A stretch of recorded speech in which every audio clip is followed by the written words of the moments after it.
Something there, oh, something there. Who no go no. Who want know too much bata. He go me oh. Take you all back. Damn. To the back. Something there, oh, something there. Who no go no. Yeah. Who want know too much bata. He go me oh. Yeah.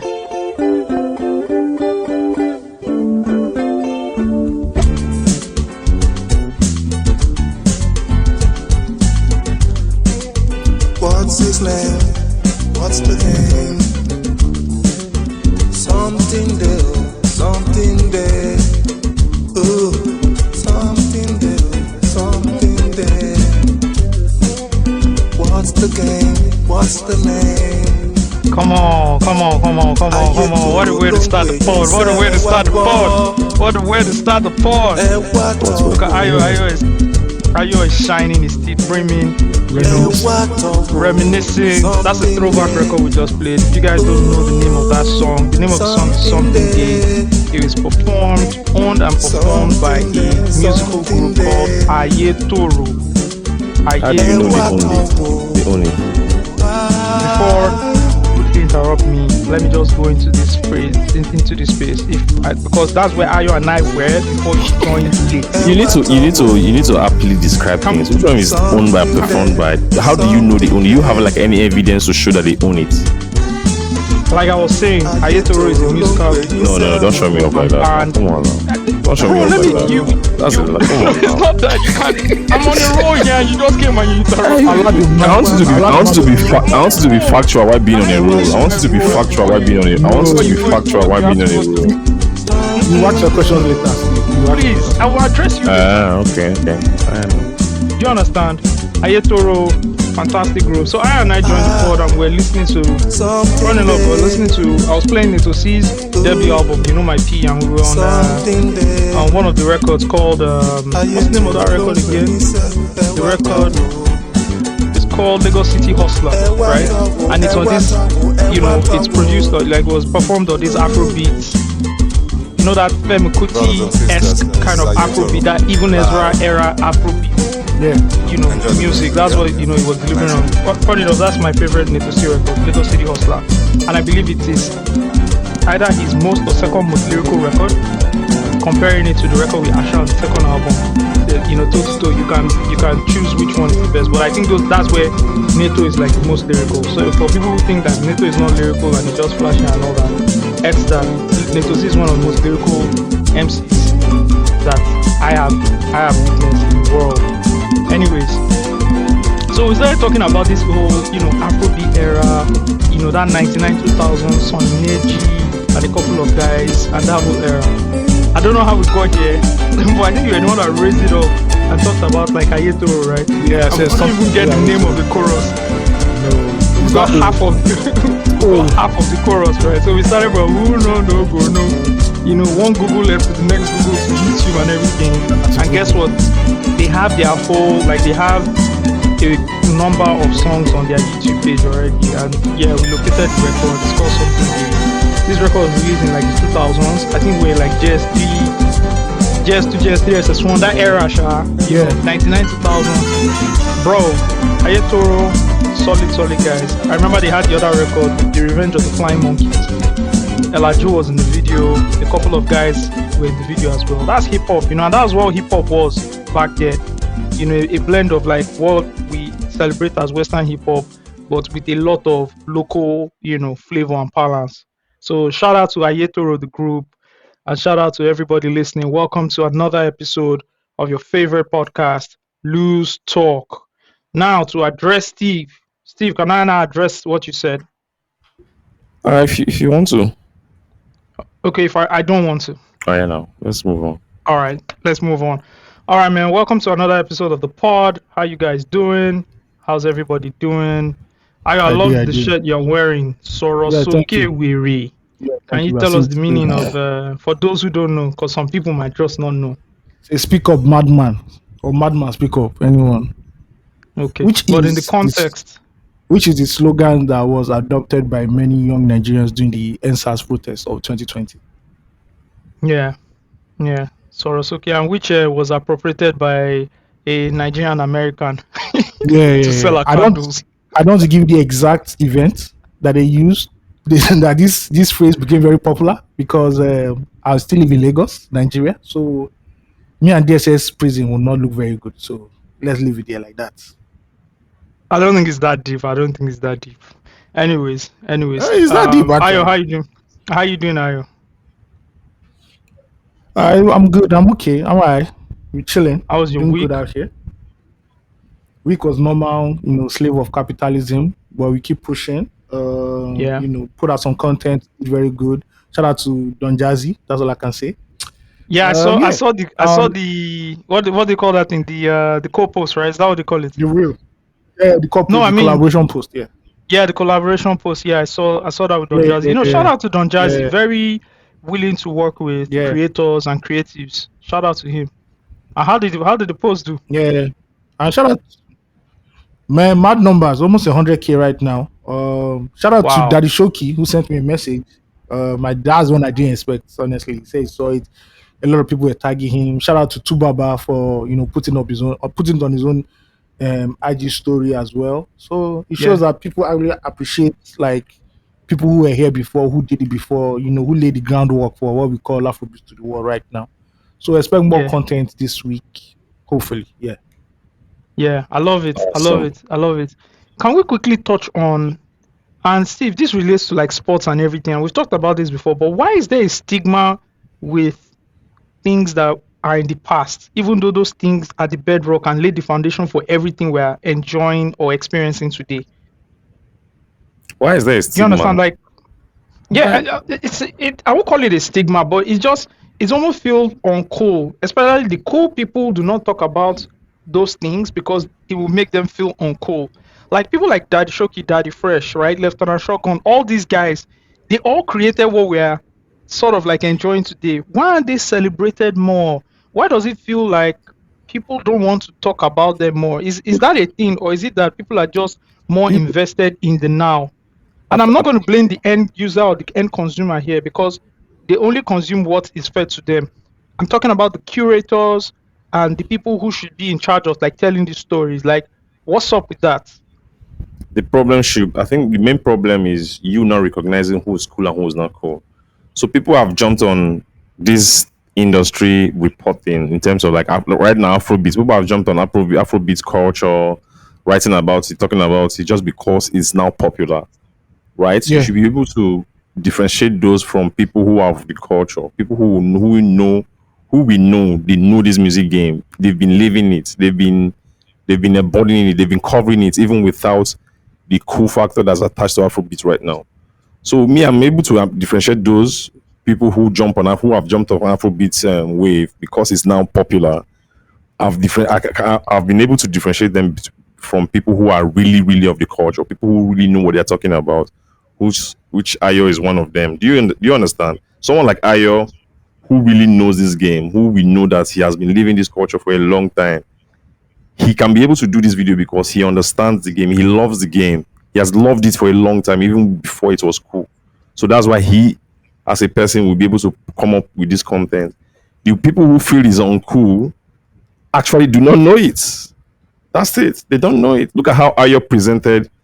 Look at the presentation of Diana of being one of the best Afrobeat or biggest Afrobeat record. That's history right there. That's recognizing what has happened in the past. People actually don't know these things.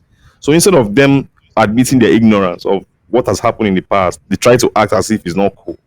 So Yeah. I don't give credibility, any sort of Damn. credibility to those people. I Yeah, don't that's care what you about do. them. I don't even listen to When them. you yeah. Do When you you don't know understand? I the don't past, you listen to just them. I don't care. I don't care about them. I don't give them any sort of credibility. I don't look at them as credible voices of the culture. I just move past them. I ignore them, and I listen to the main guys, like the people who know it, people with like who have really been in this game for a long time, who I know love it, understand it, and can give us a lot of content and nuance. yeah. It's true what Steve said. If you don't understand the game, you just front on the past and say it's not cool that you do that now waiting the rain now. But you don't know that before we got here, people don't do MCs. They have done it way before now. And I find that a lot of content creators cannot connect today's Afrobeats with what happened in the 70s or the 80s or the 60s. And that's why they don't tell a full story. And that's why it seems the generation doesn't know enough about Nigerian music history. It's like what Osagie said, the end user, you can't blame the end user if you've not given them knowledge, you've not given them information, right? And that's what I want to do. Like, I want to tie everything together and tell you that almost, before Ashake came out to start selling out concerts, speaking Yoruba, Sonny Ade was doing it. Sonny Ade was in a Hollywood movie singing Yoruba and all that. We've had icons do what today's artists are doing. So yeah, I get what Steve is saying, man. If you don't know the past, then you say it's not cool. I just want to do the latest. Okay, who dropped the latest on my piano record? Yeah. You're absolutely right, Steve. Shout out, I think that's a great addition to what Steve said. I never thought of it like that. It's because things are trendy and you can probably make money off it, right? That's why people are doing these things. They really aren't doing it because they want to do it. Exactly. Yeah. If another thing becomes trendy and whatever, and they see They'll jump on it. more can be made from, they'll just move. Yeah. And it doesn't require great work. It's trendy. So what's the knowledge level on that? It's surface. Just jump on it quick and let's run. Yeah. Like I do believe that you need to like curate trendy because you are curating history, which we will need like 100 years from now. Yes. But man, we've talked about this before, like how, and I think it's dying down now. But like for between maybe the end of 2021, right? I think it was the end of COVID. So let's just say the end of like middle or end of 2021 till like last year, there was this whole thing around reporting numbers. Yeah. And it was just like, come on, guys. It started from the fan base. Your existence. Then it started from the fan base, then the curators. 1 million streams. Oh, this person has now become the second highest chatting like farm. Chat data started that stuff, right? And I mean, it has always existed with like, RIAA and SoundScan and whatever. So chat data now made it trendy on social media. Then, of course, locally we adopted it as well. And like these platforms, that's all. That was like the only thing they were now reporting, and they left the music, the actual music, right? And I know part of it is these platforms can't be critical anymore because the era of the critic is gone. That's also one of it. But if the era of critic is gone, that doesn't mean you can still talk about like super stuff, like interesting. We talked about AOT2 now. We didn't even go deep into it, but we aren't talking about how critical they were at their music, right? Like you can talk about somebody who isn't a great artist or didn't drop like a great album. I'll give you an example, right? And again, this is no shade to anybody. Kel's debut album, The Investment, I don't think it's like a great, I don't think it's a classic. I don't think it's like a great album, but it's a very good album. And I think what is more interesting is that it has a great story attached to it, right? Female MC signed to like a label that the label boss was shooting like, I don't know, 70% of the music videos at the time. I liken our album in terms of like the composition of the album to like the Games album. I'll tell you why. Super producers were on that album. She had every guest feature she wanted on that album. Jesse was on the album. MI was on the album. Jim Martins was on the album. Wizkid was on the album. Like anybody she wanted, they go it for her. You understand? And that's like a great, if I do a music in time with that, I don't need to focus on, is this a 5-star material? I just need to focus on like the story. There's always a story you can take without critiquing. And if you don't want to do any critiquing and say, okay, I don't want anybody mad at me, how do I approach something? And I think that's where storytelling comes to play. So I'm saying all this to say, like, media guys, please step your game up. And there's this case of a young guy who's like really, really very passionate about Afrobeat, but does not have like the context, the history, like knowledge of history and context, to attach. Steve, to what's where did we get this shit from? Where did we get it from? We, all of us in this room, did we go and sit down beside somebody? No. We're trained by media professionals, but these media professionals weren't giving us, this is what happened in 19. No. Yes, went and called and hung out with people. That was where I was going to. Like I was trying to tell young creatives that it's okay not to know about the past, right? But your passion should make you very inquisitive. And when your passion makes you inquisitive, you are very focused on what to ask, the kind of questions that will inform you to know of what happened, the impacts that happened around that time of this person's artist. I used to get this from like people, especially in sports, like young reporters who will call me and ask me about a certain time as certain people. So when you, even me, as a sports reporter, I used to do it. If I didn't understand, I remember one time I was writing an article about Aziza Toshola's legacy in the national team, and I started calling people who covered Messi Akide and Pepe Chuankocha. I just started calling them because I knew that just by watching them, just my experiences as a fan, I wouldn't have been able to get the whole context. So I called people who covered them as sports reporters because I know they will get the full context. That's what passion means. That's what being a person of the culture means. You know where to go ask for questions. So you as a young creative, it's okay if you don't know about Daddy Shoki, but you should know where to go and look for information about Daddy Shoki. You should know where to ask those questions from to get a better context of what you are reporting. Yeah. Also, I think like Osagie earlier mentioned, where we worked, you couldn't give INE a half big story. You dare not. You dare not. So you carry your own leg and go and do your research. You can't give INE Shawn a half big story. It's not possible. So you have to go out there and do your research and find other things.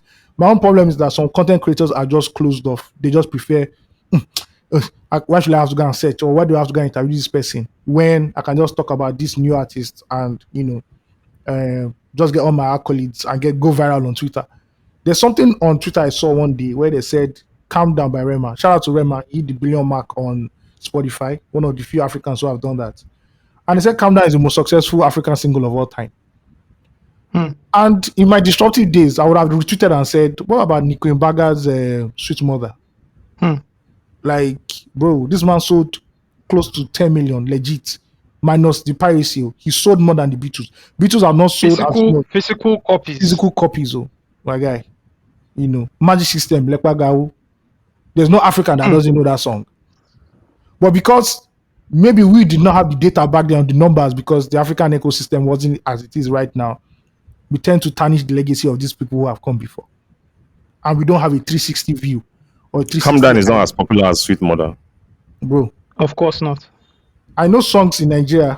Well, there's context there. Yeah. Will the songs stand the test of time? Sweet Mother has done what? How many years now? Bro. 30, 40 years. I don't like 40 decades. Understand? Or 50 decades. 5 decades now, sorry. Like 5 decades. Easy. So we'll calm down. We'll calm down, be here in 50 years time. Well, so that's context. I also think there's another context in that, is that like the metric system for measuring these things has also changed. Yeah. We went from like buying physical copies to like, these streams.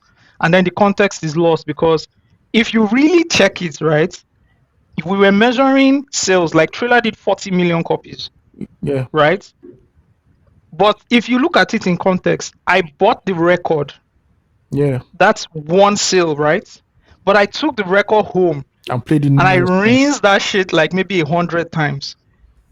But that rinsing is not calculated. But if you now say another person, Drake's one dance is 1 billion, that's because you can calculate how many times I press play.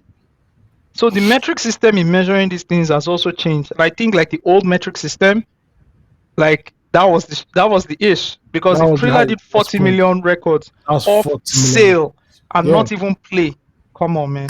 Yeah. So, but it takes somebody who knows both eras to now find the middle ground of, okay, where's Rema's legacy and what is like Nico Mbaga's legacy in all this, But because we don't have that, and most of the OGs have retired and gone into politics or something else, Yeah. It's crazy. Yeah. And see, young people, there's nothing to be ashamed of in terms of learning and asking questions. You don't look weak. You don't look like ignorance is good. Like, find out. I used to tell people, I listened to Illmatic for the first time 10 years after it was released. Yeah. I didn't listen to Illmatic in 94. In 94, how old was I? I was a kid. Listen to MC Hammer. Please, what's Illmatic? I listened to Illmatic when it was re-released, when they did the 1 decade release in 2004. That's when I listened to it. That's when I bought it, pirated copy.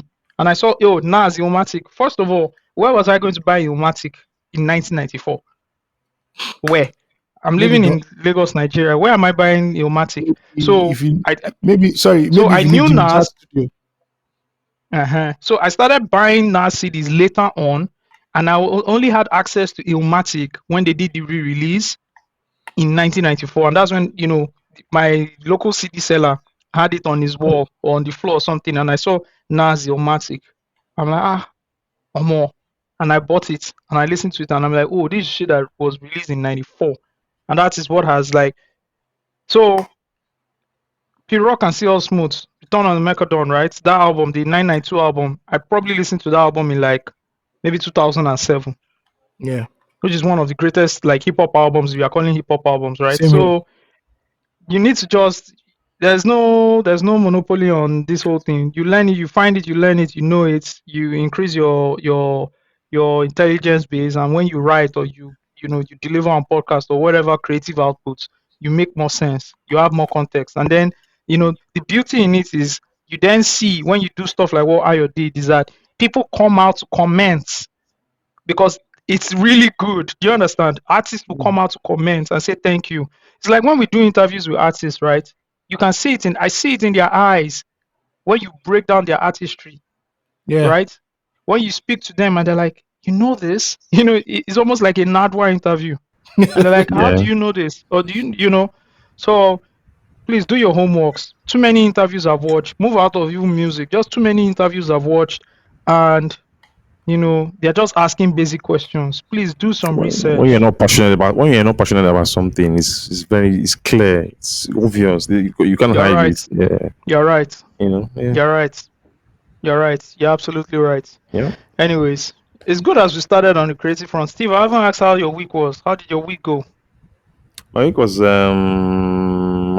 was okay. Disrupted by computer problems, but I'm back. You're back, I'm back. baby. Yeah, I fixed my Alright. screen. Yeah. The password. You fixed the screen. How much did you end up fixing the screen? I don't know yet. I don't know yet because the company, my workplace, that fixed it. Oh, okay. Yeah. All right, that's fine. I don't know if I. That's So fine. the reason I say I don't know yet, I don't know. You don't need to know. Because I don't. I had this is I've never done something like this ever. Even at Yeah. pause, I can't remember doing anything like this. So I don't know if this. Yeah, we took care I don't of know you. the policy. I don't know the maintenance policy. Are they going to take it out from my salary? I actually don't have an idea. You know, so No, they can't do that now. Can't do that. I actually don't have an idea. So they fixed it. Yeah, so I'm back now. So Thursday, Friday was really, really kind of messed up. Although I was still using my personal computer at home, but you know, I don't use it for work It's stuff. different because everything you different, have set up, even the it's browser, different. everything, Exactly, everything the is just extensions, different. everything. It's Even different. for the you work know. you do, I'm sure you have a lot of browser extensions. that you Exactly, use. extensions. Yeah. So yeah, I'm good. So that made me not to really like to have like a really, really relaxed time on Thursday and Friday. You know, watched a lot of AFCON. Watched the series Shadow and Bone because I've read the book before. I'm a fan of the book, so I watched. It was on Netflix. Although you told me not to watch. I think they've cancelled it, right? You told me not to. You told me to stop watching Netflix series. I was like, man, fuck Osagie. No, you So should. I watched it on Thursday. Sags. Yeah. You should actually watch Netflix series, but watch the British shows. I know. I was just joking. I'm just joking now. Yeah. So yeah, I didn't enjoy it as much. I know. I kind of see the reason why they cancelled it, but yeah, still spent my time. Season doing 1 that. was dope. My wife was. Season 1 was good. 1. Season 1 was 2 was really 2 was where it really fell off. It fell off bad. But 1 was really season 1 really was. Season 1 was good. You know, the part of season 1 I caught was where they went on the ship. Yeah, okay. And they were doing like the whole fight scene on the ship. Yeah. So the that's how storyline is dope. The storyline is good, actually man. dope. I think 2. I don't know. They just messed it up. I think they did it 2. They act the story somehow in 2 just because they wanted to do season 3, right? But they cancelled it, and I'm sure if they had made that decision before the season 2 creation, I think it would have been better. You know, so yeah, that's how my week went. It was good. How was yours? My week was good, man. I have been taking my ashwagandha. I don't know if you guys know what ashwagandha is. This was for sexual pick, right? No, guess what? That is what I know it for. Are you serious? Is that what people take it for? It's on TikTok. They say if you take that shit, bruh, you know. That's why the first time I heard about it was someone selling it on the bus in Lagos, and he related it to sexual performance. But I've gotten to know better since that time. Oh yeah, everything on the bus is sexual. Everything in Nigerian buses in Lagos buses, in Lagos Mall, bus public Yeah. transport is sexual performance. What's That this is seed? experience. What's Is that this user seed? experience? You know what it's called? They did Yeah. research. It's called. Yeah, it's market it's research. Called, it's market Market research. fits. It's also Lagos transportation optimization, engine Yeah, the optimization. optimizing process. Essentially. So they've done their whatever, and they just know that people just anytime you say sexual peak, ding ding ding ding ding ding ding. You know why? And You those know guys why? are like Because those guys are like fantastic speakers, irrespective of the language they Wonderful. communicate with. They're like wonderful Yeah. storytellers, wonderful. Like I'm Yeah. always in awe of Yeah. them. You know, Especially the elderly ones. especially the elderly ones. Yeah, that's true. experience, years of experience on the. You know this art of communication where you are public speaking, you have to tell a story. Like you guys know that now. Like if you Yeah. no matter what you're doing, you're talking to people. Like storytelling is very important to incorporate like whatever you're doing into the story. Yeah. The first place I learned it from was from those guys. They always have a story to tell about one man that he was not satisfying the wife. The wife now went somewhere. Like he's always so wrapped in. I'm like, these guys. You're locked in. You're locked in. Because first of all, there's nowhere to go. There's nowhere to go exactly. So you're locked in, yeah. You're freaking locked in. Yeah, they are great storytellers. They've understood the art of talking, shouting. Yeah. So they don't shout too much, but they'll reach everybody in the mood. Yeah. But they'll talk and shout. There's true. that, and also they are fantastic with engagement. So once Thank they've done you. with the talking, and someone says, "Okay, bring one," Oh, which yeah. is always very surprising for me because Yeah, I look yeah, back yeah. and I'm like, okay. Okay. This guy just told this cock and bull story. Yeah. See how many motherfuckers on this bus He are go actually shock going you. to buy. Bro. And I just shock say, you. let me tell you something. Every time Bro. this thing used to happen, when I used to be on the bus, I'm like, this guy is going all for nothing. Let me tell you. Story. Let me tell you. And I You know what I relate it to? Anytime that I just happens, see one guy just anytime it happens, I always think about churches. I'm like, oh, okay, this is what pastors do. That's the only thing I think about. Bro, I was on a bus. I was a night bus to Abuja Pastors one time. lubricate you very well Yes. with the worship and the everything and make it so vulnerable. Then Bro, I was in a night bus to Abuja one time. This guy started talking about moringa. You know the moringa seed? I've known moringa all my life because my dad was like, I've known moringa, but I bought it that day. Bro, the guy was too much. This thing. Good. Well, moringa. What's the other one I heard that they used to sell from Lagos Island down to all the way to Ikeja? Sure. It's not. It's not mustard seed. There's another kind of seed. Are you sure it's not moringa? It's not moringa. There's another one. Moringa, I Sit know. down. No, there was another one. Something seed. These niggas just went somewhere, bought this thing, and then they just told a fucking good story. Like, Wow. shout out to this man. And guess what? As the bus from Lagos Island, as it drops you at Ikeja, Yeah, he's taking the next he's bus taking the back next again. bus Yeah. back, Yes. bro. It's in It's his the hustle, so he ecosystem. might go come like Like, come on, 10 man. times. Come on, man. You know, it's interesting. Yeah, man, it's mad, Jerry. Mad is mad. People they hustle, sha. Well, you guys hustle now. I'll beg. I say, I'm always like this. Okay, this guy's just told this bullshit story. Nobody's buying this story. For weird. Nobody in this bus. This guy's all for nothing. This guy now goes 1 for 1. One guy just says, "Okay, bring one." I just once that guy starts, the second person starts. It's like rainfall. Of course. And guess what? When the guy has told the story, there's this 60-second window where nobody says anything yet. I look at this guy's face and he's 100% confident that he's going to make a sale. There's no bomb on our way. And I'm just like, no, you're not making a sale today. Okay, bring one. Okay, bring two. And the guy just smiles and I was like, Yeah, I got them.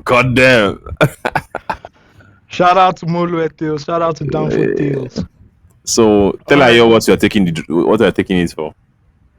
So it's heavy in magnesium, right? Yeah. And it actually just gives me some sort of like clarity and energy and focus. And I've been using it, and guess what? This week I was able to like complete all my tasks. I didn't get tired. So is I it didn't get drug for distracted that ADHD? much. I don't think I have. Oh, you have HD. I don't think I have ADHD though, but like just feeling Are you sure? feeling good and feeling This energized. 2024, the more diagnosis, the more you suffer from something, the more The more you feel collect grant. the more you are you sure you're not ADHD? Think about it again. Oh, I think when was that? Was it 2020 or 2021? People would just start attributing nonsense to themselves just because they wanted to feel part of a community. Yeah, on the spectrum. I have multiple personality disorder. I know. You understand? I can't be categorized. Hunger never catch you now yet. There's this. I watched the funniest skit I've ever like in this. I've seen this year. So a father and mother, the daughter brought her boyfriend to them to introduce to them. So when the guy went to the bathroom, they were like, how many followers does he have? Say he has about 300 followers. He just said, I don't ask it. I don't ask followers. He's not an influencer. Does he do Bitcoin? What's his pronoun? He said him, her. He said him. He. The guy, the woman said, Oh God. The woman said, you are hurting your dad. God, see, that skit was so funny. I don't ask it. That couple no. Listen for this part. I noticed that when we served him his food, he didn't take any pictures. He just like eating like an animal. Welcome to the influencer life. Welcome to 2024, bro. Oh more. Now wow. Before we go any further, I want us to give a I don't know how a quick tribute to Uche Ugo, one of Nigeria's most creative people, one of Nigeria's most prominent creatives in the media space, especially when it comes to like new media. I don't think we did that last episode. Yeah. Uche Ugo passed away, I think a few days ago. A few weeks ago. I won't say weeks, maybe a week and a half ago or so. Yeah. And it was very sad. I felt very sad that day. I didn't want to even talk to anybody. I didn't really want. So I don't do well with people passing away nowadays. It's almost like I just compartmentalize it because the more I speak about it, I get really emotional about it. Nevertheless, I think Uche is somebody that we need to just pay some small tribute to, and I wanted us to do it on the podcast. Uche, Ayo, if you remember, Uche was part of the creative set. There's one creative set that we have that moved from that we all discovered ourselves on Facebook and eventually moved to Twitter. And Uche was part of that group of people. And it's not like, when I mean a group, it's not like we're all together, we met each other, but we generally used to see each other on online and interact with each other on a daily basis online. And some of us were fortunate to meet each other at events. Some of us were fortunate to interact with each other at events, build relationship, go on to do like amazing things together. And Uche was definitely one of that person. Uche was somebody who was always positive about everything. Every time we would meet, bro, let's do something. What can we do? Oh, I like what you're doing. Oh, can you do more of this? And, particularly for himself, right? He continued to grow and advance in his own career. And you could see how he now became one of the most talked about people when it comes to branding and prominent people when it comes to branding in this new media space. So I just want to say, Uche, rest in power, rest in peace. Yeah, man. I love you, bro. Yeah, it's crazy, man. When I heard the story, this is somebody I saw in November, and we greeted each other. We're like, cool, what's up? We had updates and everything. And next thing I heard, he had passed away, and I'm like, this is life. Yeah, this is life. This is how fleeting life is and how permanent death is at the end of the day. Such an ambitious young man who just left the world like that and, was sad. You could see the reaction on Twitter, you could see like how fire impacted people all over different spheres. So yeah, it was sad to hear. But he lived a good life, at least. He lived a good life. Yeah, it is. Steve, did you ever meet Uche Ugo? I can't remember. Okay, it was during the Whiskey period, the Whiskey episode, the infamous Whiskey episode. And he were in a group. It was a project that we're doing for a betting company, and he was like I think he was in charge of graphics or whatever it is, right? So in the group, he was always asking questions about like my welfare, where are you, hope you are good, stuff like that. And I'm like, oh, I'm good. And from there, he would drop like some tweets. his links. Then that's when I started following him at the time. That's just the only interactions I had with him. But he showed so much care. Oh, what's up? How are you doing? Hope everybody's good. Yeah, I'm like fine, fine, fine. And that was it. I was just surprised when I woke up that day and saw the news, and just sad to see. And as someone as young as him, with the potential he had, the talent that he had, there was so much more that he planned to do with his life, and it's just sad to see his life being cut short. Condolences to everybody, to his loved ones and family.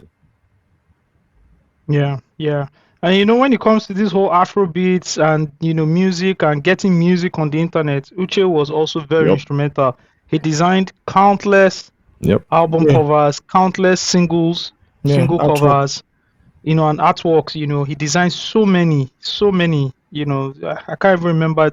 If someone needs to do like some sort of research and just do a list of all the things he designed. I'm sure it will Quite be on his many. Facebook or somewhere. Yeah. But like he did so many album arts, and he was in charge of a lot of artist direction.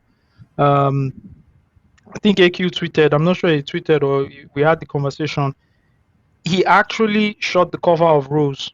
No, he didn't shoot the cover. He designed the cover of Rose, but he went beyond designing. He had the conversation with him, and they went to the studio. He made AQ pose the way he posed on the cover of Rose.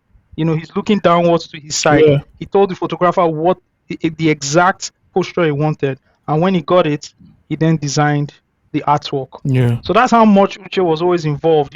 Like he was very, very passionate about anything that had to do like creative outputs and outlooks and all that. So yeah, rest in peace, Uche Ogo. Okay, all right. So let's move into the next thing. Last week, right? I want to put out an apology. And I'm putting out an apology because it's important to address this, right?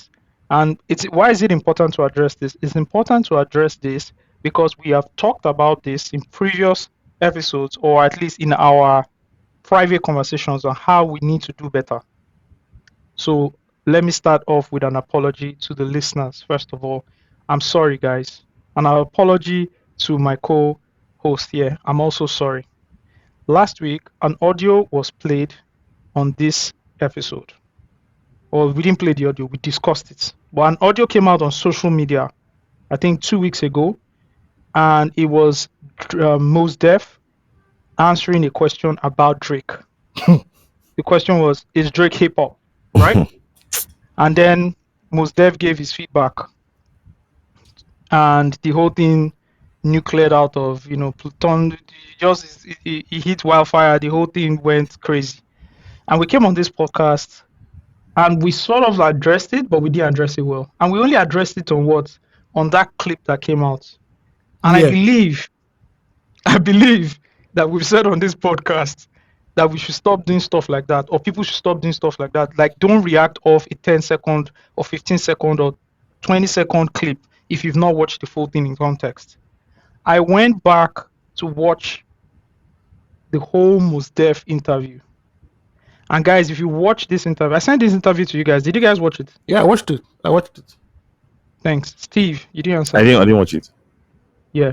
Please, if you have some time, watch it.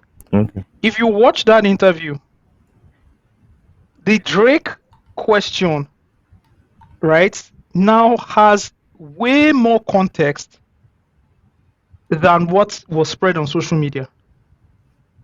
Like, way more context. This guy is talking about, he was talking about like commercialism in the big sense of things. Like, the Drake stuff was just like a minute part of what he was saying. Like, if you went on to listen to all the things he was saying, it was big. And on YouTube, right, there are 2 videos, so they haven't released the full video. So there's one video just talking about the Drake thing, then there's the other video that has more context into what he's talking about. And he's talking about like the commercialization of art. He's talking about like how well we are going to, like, what are we saying when you have power? Do you understand? When you get in positions of power, how do you speak? And I was listening to Joe Budden's podcast. That's where they did the breakdown. So I went back and listened to it again. And it's like way more contextual. And I believe like if we had watched the whole thing before we even discussed it here, like we would even have more context. So we fell to that thing that we've always talked about, which is stop listening to like the 30 seconds clip and get the full context before you make your decision or you form your opinion about anything. Aya, did you discuss this Mos Def thing on this podcast? We did the hip Ah. hop thing. Yeah. But you know I can't remember. yeah, of course you can remember. But you know where me I pinpoint the blame is Yeah. if you know that Mos Def was talking about, or Yasin Bey was talking about something way more bigger, more impactful, more powerful, then you shouldn't have released the Drake clip. But because you know the way the internet is, you are baiting the internet because you know, first of all, Drake is as big as he gets. They call him this generation's Michael Jackson. You knew what that was going to get you. It was going to get you numbers. If they are released, most Def talking about the end of the American colonial empire or military empire, nobody's going to listen to that shit now. So I get what you're saying. So yeah, I get what you're so saying, it's a right? responsibility on content creators to also push out the narrative that you want and not go for clicks and virality. You're right. But it doesn't solve the problem. And I'll tell you why it doesn't solve the problem. Yeah. Because once the video drops, Of course, they'll cut Right. it again. So people cut. somebody else is going to Yeah, cut we it. know. That So one, it still doesn't solve the problem. But I understand what you're saying. So Yeah. from the creator's point, you also don't need to like feed the machine. harm. Yeah, you don't need to feed the machine. Although I can argue that feeding the machine it's like putting the medicine in the candy box. The Trojan horse thing, Yeah, obviously. because now if I pulled you in with Drake, if you watch the full thing, which I eventually did, but Yeah. not the full thing, but I like watched other videos. Now I'm more enlightened. So it's from the creator's point of view, it's also not bad. Yeah, You get my point? Like I it's get you. putting the medicine in the candy box. I'll give you the Drake stuff so that I'll pull you and then you listen to the full thing and you can hear the full thing. How many people are going to listen to the full thing? not many. Quite a number. Not everybody will listen to it, but quite a number of people who watch the Drake stuff will go and listen to the full thing. Other than me just I putting out the understand. full thing. Yeah. For example, you wouldn't have listened to it if the Drake conversation did not happen. I wouldn't have even. It wouldn't have come on my timeline. So you at Yeah. times where we are is that you have to form virality to actually listen to the full stuff. Yeah, for the bigger. It's Yeah. like how a lot of people discovered this podcast from the MI episode. Yeah, that's I've true. met a lot of people say, "Oh Yeah, man, I started listening so to you the guys MI from the episode. MI episode." And MI episode was probably maybe our 100th. Bro, we have episode. done many. We have done so many before then, Seth. I've done like maybe 100 or more Yeah, I think more. and stuff like that. yeah. More, we have, right? We have been there Yeah. for 2 years. We have done like Uh-huh. 2 years plus. Over 100 episodes. Yeah, so I just want to say, like, always like listening to the full stuff would always like give you a better scenario for you to then form your opinion. All right, just wanted to address that, and hopefully we don't fall to that mistake or that whatever. All right, next thing I want to address, I have beef actually. Oh, I have beef. This 2024. No, I have to address this. And I got beef. And Steve, do you know who I have beef with? I think I have an idea. I will answer it for you. I have beef with the one and only Ayo Mide Tayo. Why do you have beef with me? Yeah, I got beef with you. Why? I got beef with you, man, because when this interview dropped, right, and this whole the one him. Are we still on this with him- interview? Yes, the one with him reacting to Drake. Yasin Bey. Ayomide Tayo on January the 13th. On how did they say it in the year of our Lord, January 13th, 2024, in the year of our Lord 2024 AD, went on social media microblogging platform Oh, I know that Twitter. tweet now. Yeah. X, formerly known as Twitter, Yeah. and said, Somebody or came. tweeted, Yeah. wait now, I'm proud by it. wait, let me set this shit up. Okay, set it up. Thank God I left. Quoted Yasin Bey's comments on Drake's music, right? Okay. Comparing him to Pop and saying he was compatible to shopping at Target. Mm. Ayo quoted the tweet and said, "Thank God I left keeping it real hip hop years ago." Yeah. I'm immediately tired before I love that I plantation. address, because I have a bone to pick with you here. I actually think you are absolutely wrong with what you're saying. Like you are out of pocket with what you're saying. Why? But I will give you the floor to address yourself. Right now, we're in court. What are we in court for? This is court. We're in Why? yes. Because I don't like keeping it real hip hop. Yeah, you have the floor. Go ahead. My tweet is as it is. You should see it as it is. I have left keeping it real hip hop a long time ago because I don't want to be boxed by dogma or rigidity of hip hop where you have to sound a certain way or do things a certain way. Even though that I am not the biggest fan of some of the new hip hop acts that we have, I know because of their style, because of their level of skill, I always welcome different opinions, styles, ideas, or ways to push the genre forward. Even though, you know, I love boom bap hip hop, I have never been I've gone beyond that thinking that hip hop has to be presented that way, or that is the purest form of hip hop, which is a very New York and elitist way. Because at the end of the day, during the good so-called golden era of hip hop, they laughed at the South because they thought the South did not know hip hop. But a decade or 2 decades later, the South is what saved hip hop, from commercial ruin. And a lot of great lyricists have come out from the South also. Andre 3000, Scarface, Big Boy, T.I., and the like. So yeah, I believe, Soldier Boy. Steve, please. So All right, yeah, I sorry. believe in all forms of hip hop. When Americans, turn up their nose at the UK hip hop, I'm there supporting it. And now we've clearly seen in the last 3 years, UK hip hop is way better than what American hip hop is giving us. As a matter of fact, Nigerian hip hop is doing way better than what American hip hop is doing right now. So yeah, those are my thoughts, Your Honor. Please. All I have right. to put it. I didn't come with a lawyer. I defended myself. Thank you. Thank Thank you. Thank you. Yeah.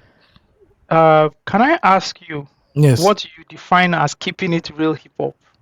Why Because are we that's doing what's in this? your tweets. You Why are we understand? So doing that this? we have Why the are, right why context. are we doing Because this? someone might see it and take it out of context. What do you define here as keeping it real hip hop? Okay, I define keeping it real hip hop as a stagnant, Timbaland. outdated. Thank you very much. Timberland rocking, baggy wearing style of rap, which isn't apart from style of rap, they believe that there are certain topics, rappers shouldn't touch about. Rappers shouldn't sing. Rappers should be emotional or vulnerable. You have to do it this way. Have to keep rapping about drugs, crime, and bro, I'm tired of that shit, man. I believe in the Kanye West Drake model of let niggas rap whatever they want to rap. You don't have to. People don't have to fake it. They don't have to fake a criminal lifestyle or another kind of similar topic lifestyle just to fit into that keeping it real mode. And a reference would be when Drake broke out in the industry, and a lot of people were calling him soft, gay because he didn't fit into the mode of you are carrying nine. You can blame, yeah, and we can see how relevant his style of rap music has been right now because a lot of people will not relate to that kind of rap music at the end of the day, but they will relate to personal stuff that's going on in their life. So Drake, Kanye West, Pharrell to a certain extent, I just believe in fluidity. Do whatever you want to do. If you want to rap that way of like a Davies and he's honest to you, then do it. But don't do it because you feel you have to appease the gods of hip hop. That's my own issue. Thank you for those words. Thank you very much. Yes, I wanted to state that,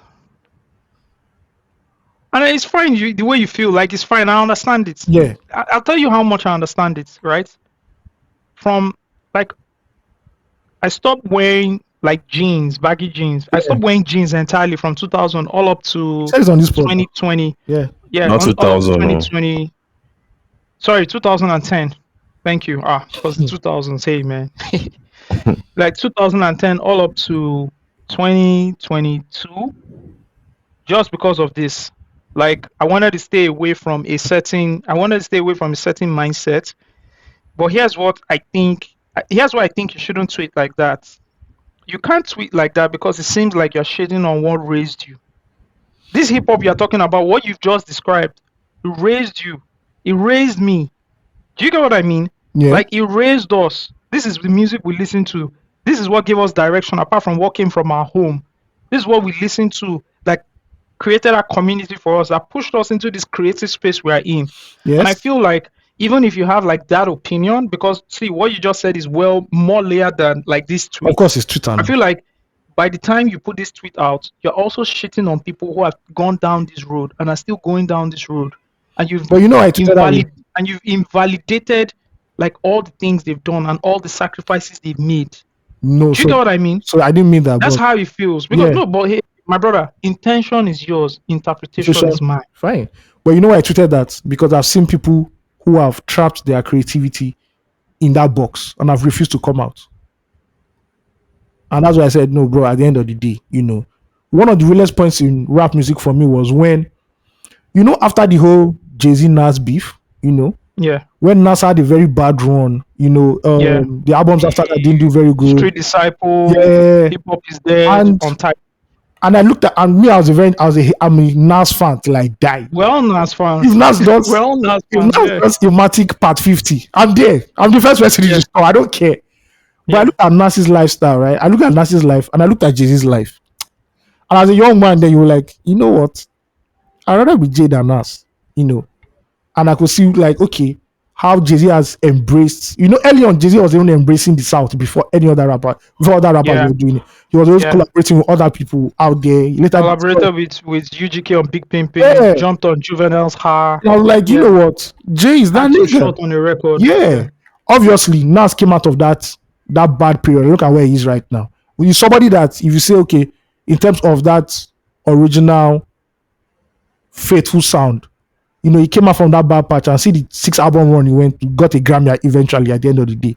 But still, he has embraced a lot of things too. Look at how he has embraced Silicon Valley. He's now a very, very savvy tech. You'd have told me in 1998, Nas will be in the tech world. I'll be like, nah, bro, it's not possible. This is a guy that doesn't. But I'm not surprised now, because guess what? What do they call it? He was one rapping in New World. He rapped on New World, all the new technologies. Then on Nostradamus, nasty, nice go. So you know what I attributed that to? I just attributed to him being that prophetic Nas, him just looking into the future. I didn't see from the business side, and I've seen rappers who are stuck on the dogma in 2024, 2023, 2024. Like, bro, why are you still rapping this way? It's not, bro. It's not just going to work for. I feel everybody has his journey. Yes. Right? Like, I still know some guys. I go to the hood and I still see some guys in their baggy and they're still wearing their cap and they think it's like, they are in summer in New York. Yeah. Their baggy shirts. Just like everybody has the journey, and I don't want to invalidate it by. There's truth in your journey, someone sir. like you. That sounds very patronizing. That sounds very patronizing. That's something Drake would say. Let me tell you, bro. Like, it comes from you, right? It's powerful. Because people look up to you when it comes to that space, especially because you were birthed from the hip hop side of things. Do you get what I mean? Yeah, I get you. You like, the power is in your hand, and when you tweet stuff like that, it invalidates a lot of people and what they've been doing. We went all to get day jobs. Yeah, definitely. Some of these guys didn't. They stayed in the creative space and they believe in that stuff. Yeah, I know. So I just wanted to put that out there and clear my beef with you. Maybe I'll do a Twitter space and just clear the air. Nah, you ain't doing that. Nah, I never do Twitter space. No, sorry. If you want to sell out, you can sell out with your full chest, right? No, I don't sell out. Shout out. Charlie Bobby is the greatest, one of the greatest lyricists in Nigeria ever. Please. No, I don't even think it's a sellout something. What white Plutomania? Presido with a big machine. Bro, not even good. Nas in his prime could not do that. Now, come on. But I don't even think that's sellout. Do you understand? Well, I think that's hip hop. Yeah, that's hip hop because that's why they say in his area. Yeah. Yeah. See, if it's people that don't. Okay, here's. Let me break it down like this, right? I was listening to Ikechukwu's debut album, Son of the Soil, this morning while I was working, right? And it just hit me. It hit me that every new hip hop artist that has come into this country has been criticized as either destroying what they call as hip hop, or they are not keeping it real. Well, maybe not keeping it real, or there's some sort of there's always some sort of question mark on them until they continue to do their own shit and evolve, or just continue to be who they are. Name any hip hop artist, Steve, Ayo, and I'll tell you the story that was attached to them. Maybe not all of them, but most of them. I can give. Should we go? Ikechukwu. Let's start with Ikechukwu. Oh, that DMX wannabe. But guess what? I was listening to Son of the Soul today, and there's nothing that has to do with DMX with Ikechukwu. You know what caused it? He was bald and he used to take off the his looks. shirt. You know what caused it? You know what caused it? Even, the skin cuts. There's nothing. See, there's no No. resemblance between Osagie, Ikechukwu let me tell and you why. DMX. Hold on, Osagie, let me break it down for you. He takes off his shirt on the cover of his album, yeah. right? And that's it.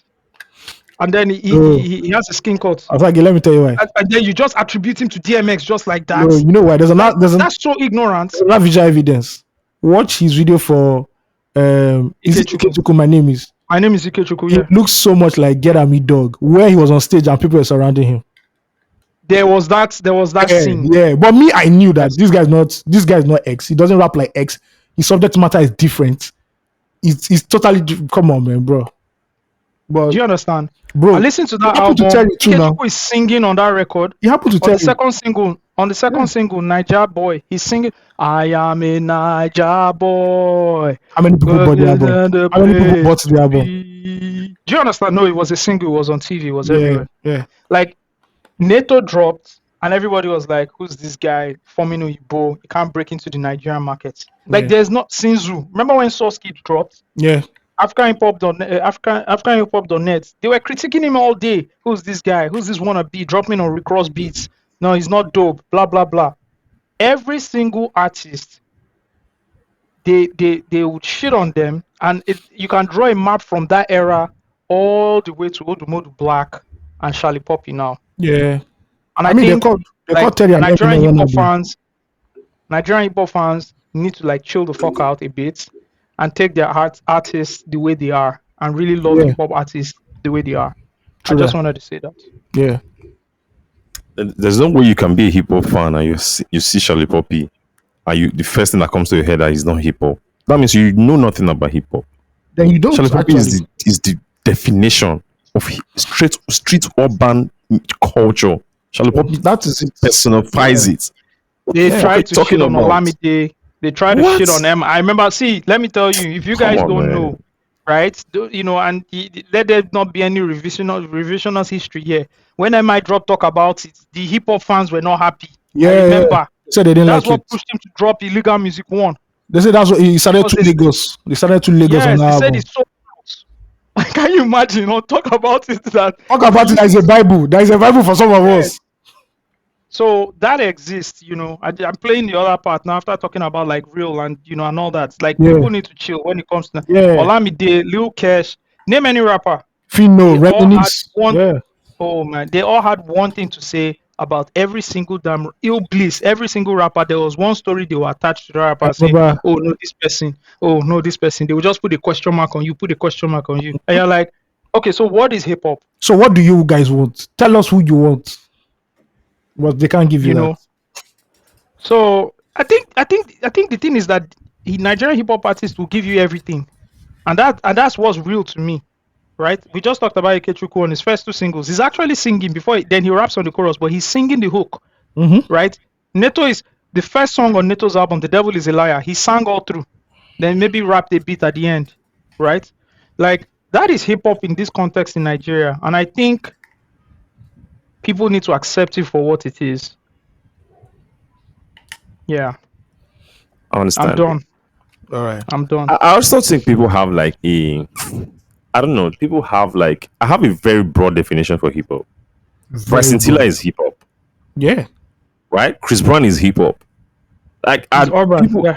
It's urban. Like people just I think we all understand things differently. And I think one of the ways I've dealt with opinions on social media, especially with social media, is just to understand that people just don't know enough. So when I see people say things, I don't put much thought into it, so I just move on.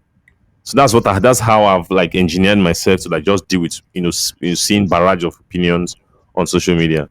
And I see the criticism of Odumodu, I see the criticism of Charlie Poppy. I just laugh and move on because I know what it is. It's hip hop, real hip hop. So, yeah, you're right. A lot of people are ignorant. A lot of people also don't like put a lot of critical thought before they tweet, and that's why I like following. One of the favorite people I like following on Twitter, Victor Asemota, right? There's a lot of context in his tweets. There's a lot of experience in his tweets. A lot of experience. Wale Gates as well. Do you guys follow Wale Gates? Yeah, it's viral. So I probably see him like 10 times on my timeline every day. So Yeah. You understand? Like, you follow some people, and there's a lot of context. I think Sugar Belly is somebody that would give you, and everybody, a lot of people say, oh, she's controversial and all that. She gives a lot of deep context. In fact, her own is the context is so deep at times people are like, no, you're lying, get out of here. And this is somebody that has gone to do research, and I think that pisses her off when she says, so you're lying, and then she goes into it and then brings out evidence. Some people, on the other hand, don't just calm down. Yeah. I'll give you a clear example. One jobless boy posted something, right? The tweet has 2.1 million views right now. He said, 21-year-old Gift Oban has become the first ever Nigerian to sign for League One side, Olympic Lyon. My brother, we will write IELTS. Nigerians, we're going to write IELTS till Jesus Christ. That's the thing about maintaining. Sorry, I've not finished the context. So he tweets that, right? And guess what first happens? You have a bunch of people. The first one, right? In fact, the first quote, the most popular quote of this tweet has 1.1 million views.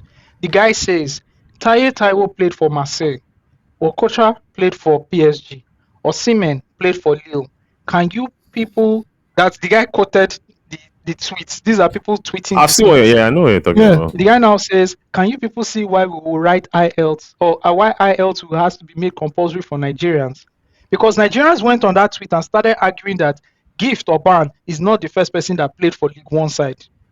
So what happened was that, see, let me tell you, people don't actually read. You know what I mean? People don't read. I think a lot of them have ADHD. Read and comprehend. So they stopped at League One. After the comma, they didn't read Olympic Lyon, right? And another way I deal with this thing is there's no way I can argue with someone who said that, oh, Taye Taiwo has played for Olympic Marseille. This is because I know that the person does not even know what he's talking about. There's no way I can argue with such a person. Do you get? Yeah. So the most interesting thing about Twitter for me, and it's something I've noticed, I've looked for to notice it, is that. So if we're having an argument, you and I, and you give me like a very, very strong point to change my view, I will say, oh, Osagie, that's true, you're right. I'll move on. Or maybe I made a mistake in a conversation and you correct me and say, you're right. Twitter, nobody gives a fuck on Twitter. So like this person now, if you go to his tweets and his responses, there's no way he said, oh, I misread that, oh, I'm sorry. Do you guys? The person will just move on. Like nothing happened. No, you know what is crazy? What is crazy, and it's a social media phenomenon, right? So I think it's very interesting to see. I'm actually learning a lot that people make mistakes on social media and they don't delete their tweets. No, but they leave it there. They leave it there. Some will now apologize. Like there was one guy that made a mistake, and the same apology for everybody that now said, bro, you're wrong. He was just copying and pasting it. But you see the original tweets that he left it there. He should just delete, and so he doesn't need to go through that whole stress. He left it there. And you know why he left it there? The engagements now, yeah. Thank you. People are so fixated on engagement. On the engagement, yeah. And now, let me explain something again. At least personally, this happened for me. I started very early in social media, right? And I started from a space where I used to get like a lot of retweets and all that. Apparently, these things don't come like regularly for other like regular people, right? Some people so when they get them, it's an interesting before. phenomenon. Yeah. You know, bro, like our tweets have been retweeted 10,000 times. I remember I used to go to concerts and with the NetNG handle, and I'll live tweet it and I'll get 2,000 followers in the night. Yeah. Like it's light work, right? We've done these things. We've had like thousands of. Apparently, we are not civilians in this case. We're not, though. We're not. And so when people get like 100 retweets or something, it's a big deal. And so that's why they leave it. So you rather, and I start to ask myself, you rather leave this thing that you know is factually wrong and makes you look like an idiot because you want to get some sort of engagement. Yeah. Yeah. Also, you see the way you explained, you took out Ayo's tweet for him to about hip hop and you questioned him about it. Yeah. Also now on social media, I know people who have real friends and people who don't have real friends. Like real people in their life. Yeah. Because there's some things you tweet as a human, someone has to call you out privately. These people do not have it. And that's why they keep doing it. So that's another way I differentiate people who are normal on Twitter. Osagie, let me give you an example of this thing.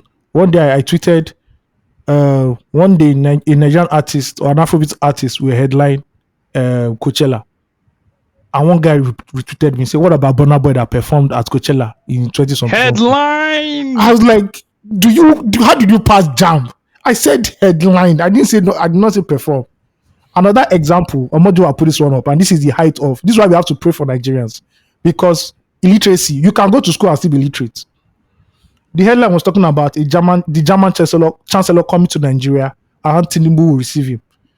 One man retweeted that, why is the president of Nigeria welcoming a university chancellor? Will a chancellor in Nigeria go to Germany and the president of Germany? I said, God have mercy. Hey, To be fair, all of them are chancellor. You don't say chancellor, German chancellor and German president. The guy see chancellor, you see chancellor, you don't know what's in the Go slap German chancellor first. Make you know say German chancellor different from university chancellor. Hey, I just shook my head and like, and this guy will be allowed to reproduce. This guy will be allowed to reproduce and give birth to offsprings that are stupid as him. No. And he has equal voting rights as you have. Yeah, can you imagine? He has a right to free speech, opinion, and everything. So that doesn't know what the German chancellor is. His vote equals your vote 1-to-1. No. I just shook my head that day. I'm like, bruh, it's all over. Nigeria is we're never leaving the ghetto. Who's giving us Mommy Z updates? What's that? Mommy is not an influencer. I watched the video where she was talking about Indomie. And she was so fluent, stable. Yes. Just really poised, like really refined. And I loved it for her. And, it just made me wonder why, I was thinking about just being a slave to idea. And a certain demographic have stayed away from all our content. Either just right now, just because they are a slave to an idea and it doesn't make sense. Yeah. But it is what it is. She's the perfect explanation when you're trying to tell people how someone's life can change, right? Your life can change just in a minute. You just the right opportunities, the right networking and stuff like that. And this is just a perfect example. Something happened on social media, people contributed money for her. And now she has like more than 100,000 followers on Twitter. She's not an influencer. Brands are coming up to her. And she's giving money away. She's giving food away. That's really dope. I'm happy for her. and someone offered her, I think I don't know if it's a university or like a school, but they've enrolled her, and she's enrolled into a school or something recently. She announced it as well. Yeah, she has a new crib. She said she'll show us the new crib by, I think, this coming week. Yeah, I think they finished it already. Yeah, so I think she's one of someone was worried on social media. Yeah, someone was worried if she could pay the next rent, and they said they've made down payment for 2 years already. Look at God. That's dope. It's an interesting story. It's very interesting. It's one of the biggest stories of 2024 already, and it happened in the first week of January. Yeah, but that's mad. That's how we welcome it. That's how we went to the meeting. Your life can change. Your life can change off one innocent sweet. Yeah, in December 2024, now Samsung will be asking us if it was really impactful. Write it down now. I see. I go brush him. You keep making this case of I don't know about KOB one. I'm like, bro, like he has mentioned it like 4 or 5 times, and I'm like, Samson came to Lagos 5 years ago.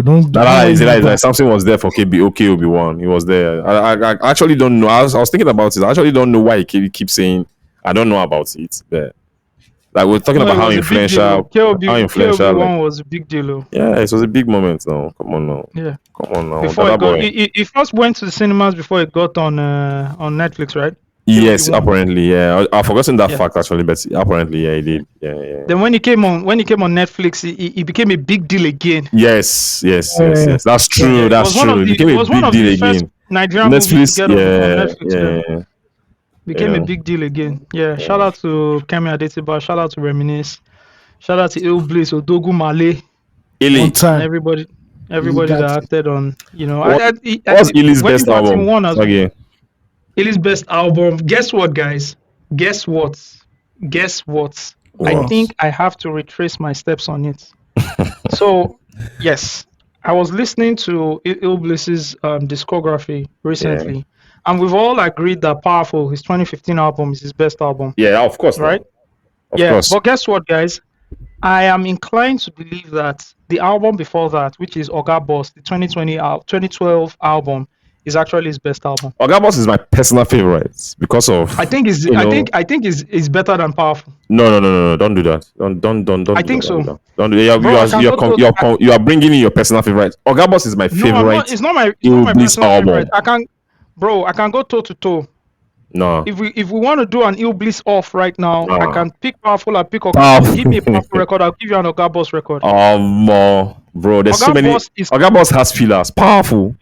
Oga Boss does not have filler. That's the crazy thing. It's Powerful that now has a few fillers. No, Oga Boss doesn't have filler. no. Bro, let me read out the track list for Oga Boss. This album is insane. Oh, I sat down one day and I'm like, I think I made a mistake. No, Intro. you didn't make a mistake. Remember you are not making the Bro. mistake now. No. Let's keep it a buck. Let's keep it a buck. Let's do a new Bliss off right now. Well, let's go. It's easy. Let's go. But before you do anything, can we just agree that in terms of picking beats, ILL BLISS is like number Yeah. one? Is that ILL BLISS should be every rapper's A&R. Yeah. Nobody Or just nobody's beats better than picking beats in than ILL BLISS. Nobody. Bro, before we even go to Oga Boss, let me play you one beat ILL BLISS just uses, and the way he just goes in on the beat. ILL BLISS is silly, and this is the name of this record is called Kaku. ILL BLISS's discography is sick. Bro, listen to this beat. Nah, hold on. I have to do this well for you guys. Before we go into this ILL BLISS off that we want to do, let me just because I have mentioned beats, Iblis off. right? Let me play you a beat, and I'm going to tell you something, right, Steve? When we're done with Oga Boss, I will make a case that Illy Chapo X can even contest with. That's Tell you not- for a fact that That's the hill I'm on. Illy- though. Illy Chapo X can even contest. Hey, what's your with- opinion? What's your opinion on this? Let me play this beat before we go into Me, your opinion. I'm on the recent one, ILL Chapo X, man. Listen to this beat.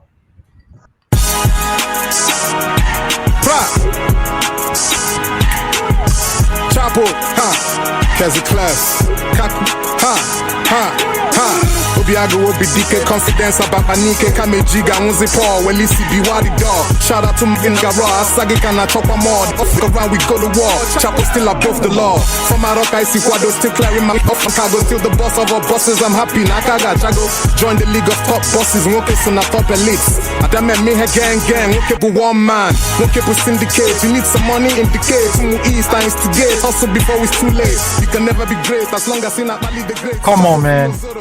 Come on, man. This guy's ear for beats is silly.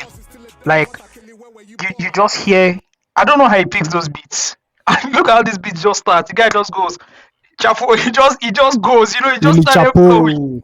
Come on, he just started flowing. All right, so where are we? We want to go on your new Bliss off, right?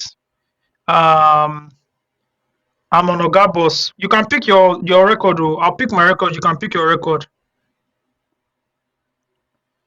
You can pick. I'll pick my record. You can pick your record. I'm going to start with the damn freaking intro. Yeah, the first track. Yeah.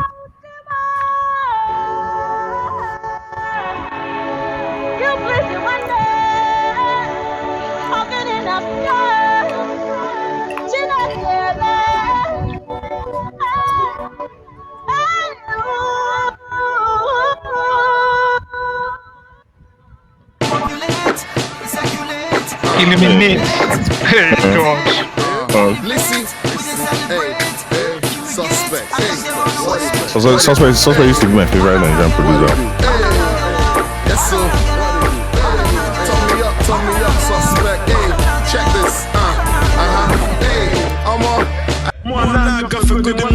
Hey, this was the song. I'm killing you. One of the most important rap songs in Nigeria is this song. Let's go.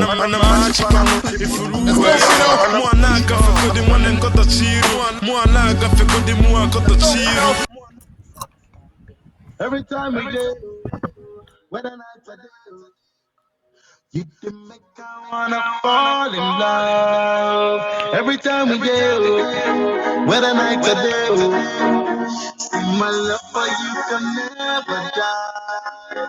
My heart beats, my heart beats. Come on! Come El on! Chapo One give on this record, Caliente. Oga boss. ILL BLISS. Even Steve cannot hide his excitement. Currency boy. Capitol Hill, Chalk City, let's go. See money, plenty money. See money, plenty money. Don't go check my currency. I know they fly economy. My money This peak Ice Prince. Currency Boys. That's my favorite song on the album. Put me on their mouth like a lip gloss. I'm a prick, I see these rappers getting pissed off. They can't reach me, my phone's never switched off. My shit's off your butt, my stock greater. I'm on that bum you know it's arcade. Kiss my ass and I don't mean styles Jada. Oh my god. ILL BLISS. Come on. If you be boss, you be boss. Every time Come we enter the on, place, remember they this cost. record. Every time we pop champagne, that it costs. ILL BLISS and chill in my bad man floss. Wow. If you be boss, you be boss. Every time we enter the place, that it costs. Every time we pop champagne, that it costs. ILL BLISS and chill in my bad man floss. Wow. Could it be ILL BLISS on the posh Kiana, Mariana? Should it cost fight? I love the car, just jack for. Come on, man. Then I'm gonna kill you. I'll kill you this record. Idigba. I'll kill you with this record. Come on. She no bother, she no care, she talks, say she likes to stay. Even in the ups Come on, and man. downs, she You like this likes to record? stay. I don't like this I record. love this record. You don't like this record? No. Cause she's got a heart of fine gold. Oh man. My baby day. So whatever it takes, my body no go shake. Come on, man. See, no, let me kill you with this now. God. Steve, it's a rap. Steve, it's a rap. It's not a rap. Now. He's only been playing songs from one album. Play the powerful We're gonna record. play powerful. And don't forget this record.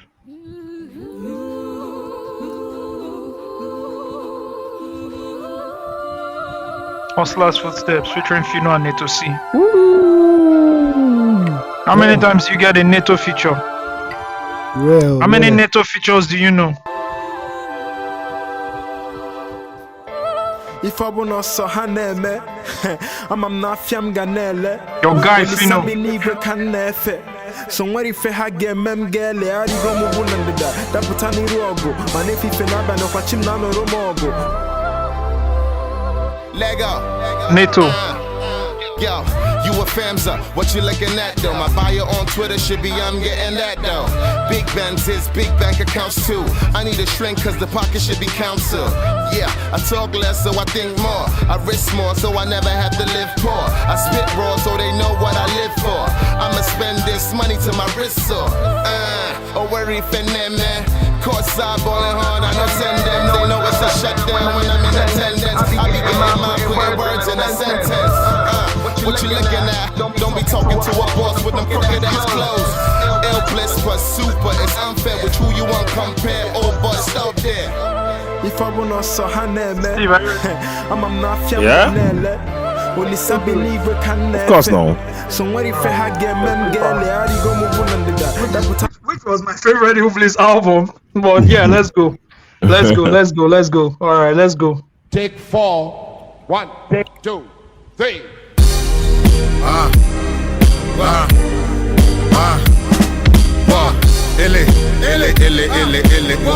XYZ, Ewe Puchuku, where up with a Kalele, where up with a Kalele, Ewe Puchuku, where up with a Kalele, I'm in line with the greats, Ellie digging in the crates, hustle till I face the pearly gates, we know be mates, been through it all, we know be making a ball, spades for all, to celebrate your fall, I can't deny I had to fight for my relevance, I'm on that God pure skill mix mixed with arrogance. Round this took another turn, but ILL BLISS, you been a gun. From up at the day you was born. They took shots trying to wreck against credence. Now they cluster, celebrate the presents. I dropped Ogabos, I took clear the fucking doubts. I put Fino on, signed me, scaredy get. I won some, lost some, still alone some. Dark horse riding through this music business. Nope, never show them signs of your weakness. Just uniqueness, plus persistence. Where put you go? Where up if I call him? Where up if I call him? Where put you go? Where up if I call him? Where up if I call him? Where put you go? This intro is silly. But you know he got the wait, let's keep it a buck, right? So the chorus of this intro, right, is taken from his first album. For the first album, yes. Okay. Yes. All right, just give it a I know. All right, let's keep it going. See, we made it to the top, no Oh my fight. God. Pushing all day, we gon' ball for life. If I too good at a desigo, if I pull up, we see go. When no Easy, bro. Easy. I fear no man, cause God them my back. It's Easy Clef Productions. Ah, God. All right, let's go. The record is alarming. They want to fuck. Okay, boss. Young D. Jam.com. Now we government. Okay, boss, bad guy movement. Badu, two of us militants. Get mula, but are we arrogant? Now we government. Okay, boss, bad guy movement. Badu, two of us militants. What the f they saying? What the f they say? Oh my God. Bank a lot. Oh my God. Bank a lot. Top 5 ILL BLISS any day. Easy. A top three. Oh my God. This song has been used in at least 5 Nollywood movies in the last 3 years. Yeah. Man, I'm more, man, I'm mad. Man, who do, man, I'm so. Bank a lot, man, out to butter. Containers, man, I'm butter. What am I no beer belly? Many Men featuring Wizkid. Oh God, that's the charm. Legendary. Come. Illy. You ready, Star Wizkid was in his. He was kill everything, kill everybody. Wizkid gets in this bag where he's just. Gucci down to my socks. Mad stocks, 100 mil in the works. The other 100 mil, I put it down real estate. I saw my taxes, I keep it fucking up to date. I've been grinding from the bottom to the penthouse. Sweets over How easy do you think it was? I get a Wizkid feature now. Every time I talk, cops wanna stick the dagger. Even Wizkid can get a Wizkid Shaking like feature my now. flow ragger. But it's only right, I forgive them, Holy Father. They pray for potholes and mishaps. They pray Wizzy fight EME and leave on a sour note. Have you been seeing the performances on the new Many men want test me. Bro, She be the Baba, God will bless me. What are I we school, they one dog will bless me. She be All right, man. I don't think. God.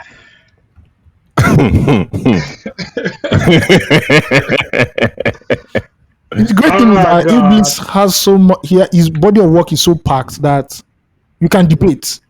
Look at in terms of quality of albums, he's top 4 Nigerian rappers ever. Look at Illy Top 3 actually. I'll That's say when, top 3. I'm not sure after MI and Munai. I'm not sure another rapper has a more better quality of albums more than ILL BLISS. Talk to me on something. See, in terms of quality, it might be arguable, right? Because some people would also argue that ILL BLISS revolves around like the same topics all the time. Same persona, It's just that he presents it. It's true. It's like the fucking but it's recross. That's also not a problem because every 4 years we watch the fucking World Cup. It's still 36 teams playing. Same format. It's still the same number of teams playing. They go and play football. Do you understand? Yeah. What you still get the experience, right? Like I was saying, Illy Chapo X. Yeah. Like the 2020 album, the one that had War. You know, you listen to it, it's just like wow. So for me on that album, I think that's when ILL BLISS started showing that whole Biafra mind state, extremely political. He was really going into some deep things. I don't know what happened to him then, but he was started really, rapping really- more in Igbo as well. You know, at some point he started rapping. It was from the Bankala era. He just started rapping more in Igbo, Yeah. and less in English. a lot about Ojuku and the state of the Yes. nation. Really, Yes. that's why I like the album. Like he broke it through a barrier, a new level of him. You know, Look at how the album starts.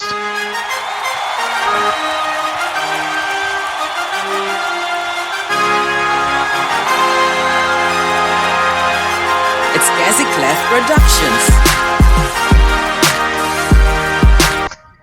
Come. Shampoo.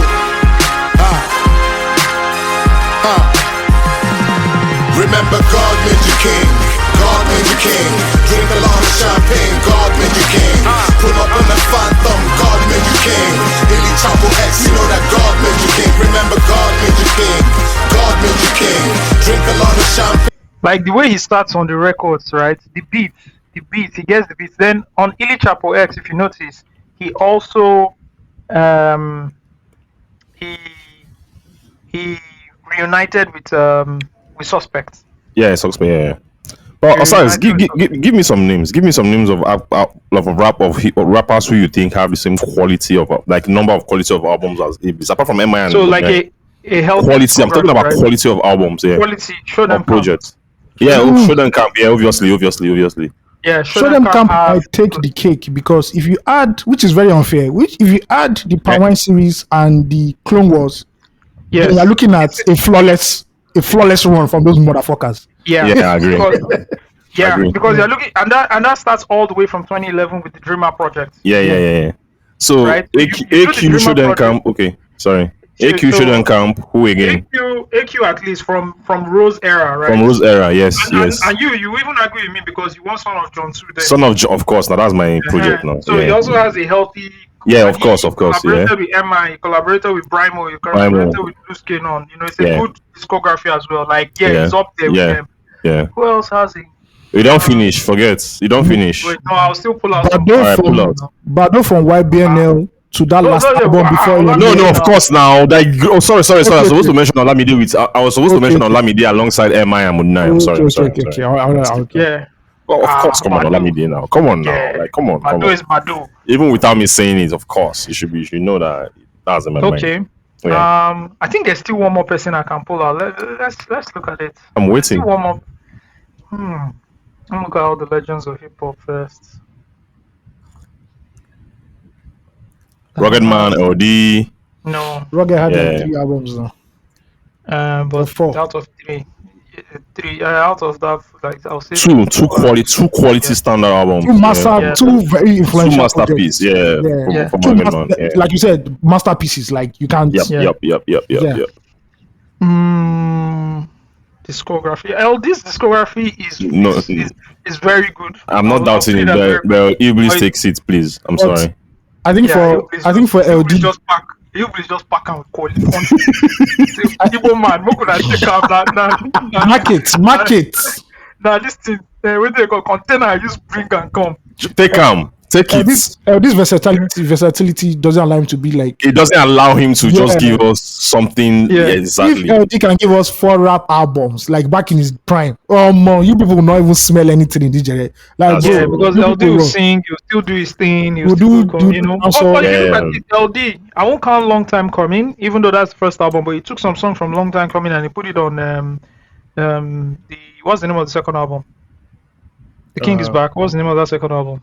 I don't know. The one that he came back from Atlanta. Oh, it's not Long Time Coming. No, Long Time Coming is when he left. LD album. Hold on, let me just pull it out real quick. Return of the King. Yeah, Return of the King. Yeah. The One Storm Records distributed for him. The 2006 album. So he has Return of the King. He has Big Boy. All right, he has Big Boy. The I'm a Big Boy album. Those are not bad. I have a problem with your Big Boy album. What's the problem? Problem. I know what you. I know. What I can see. Problem is, like, I'm just trying to remember because this. I like the Big Boy album. I like the Big Boy album. I'm not saying I don't like it. I like it, man. I see. I see what you're talking about. Yeah. Then there's the Undeniable album. The last 2012 one. album. The 2012 album. That's the official last one, right? Yeah. Yeah. Then you have the Is It Your Money album. Remember that on Volume 1? Yeah. Easy your money. Like, That's true. You know, he has a good discography. He has a good too, discography, Sha. He does. Yeah. But I get what you mean. Like up there, ranking with those guys. Ranking right? with them. Mode is number 1. It's 23 23 projects. Ayo, now hear me and you. Let me sip my wine, Ayo. See, I'm happy that it's us that is discussing this mode thing because it will take a lot of deep heart surgery to really put that into context. In terms of, and this is where I agree with Mode 9. In terms of lyricism, the greatest lyricist of all in Africa. Nobody comes close. I don't care whoever South Africa wants to bring. I don't care whoever. No. There's nobody. You will bow down at the throne of Mode 9. There is none. Yeah.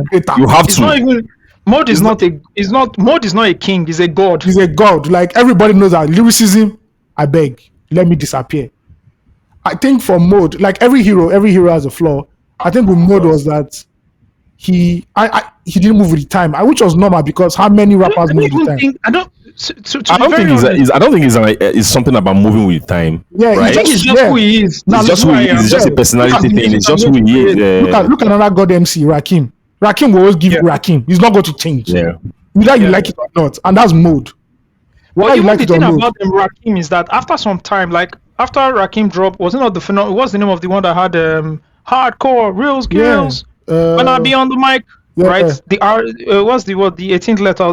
That album, right? Yeah. From there, it started to dwindle. Mode 9 is still putting out records. Mode 9 still put out an album last year, Popcorn. He's still putting out records. He's still shooting videos at the same level. It's just that people aren't listening to Mode 9 anymore. Like when I mean people, like the mainstream. I won't say they aren't listening. Let me rephrase mainstream. Like whatever. Let me rephrase it as people aren't playing it. Like the mainstream isn't delving into it anymore because it has now been occupied by more younger people. Exactly. Apart from that, young people also have a different taste. But exactly. Yeah. But also, Mode 9's fans are still fanning him. Of course now. When he goes on Instagram Live, they are still there. They're still in his comment section. They're still buying his shit. Mode 9's fans have now entered the adult contemporary hip hop. Exactly. Because we're in our 30s. A Mode 9 fan is not driving the culture. A Mode 9 fan is not going to he's not going to go crazy over Charlie Poppy because those are two different lifetimes. I actually think fans. Let me explain. I'm a Mode 9 fan and I go crazy over Charlie Poppy. You are unique. You are a Duff. You are a way. You are whatever they call those a whale. I understand what you're trying to say. All of us can say, "Oh, this new era, we fuck with it."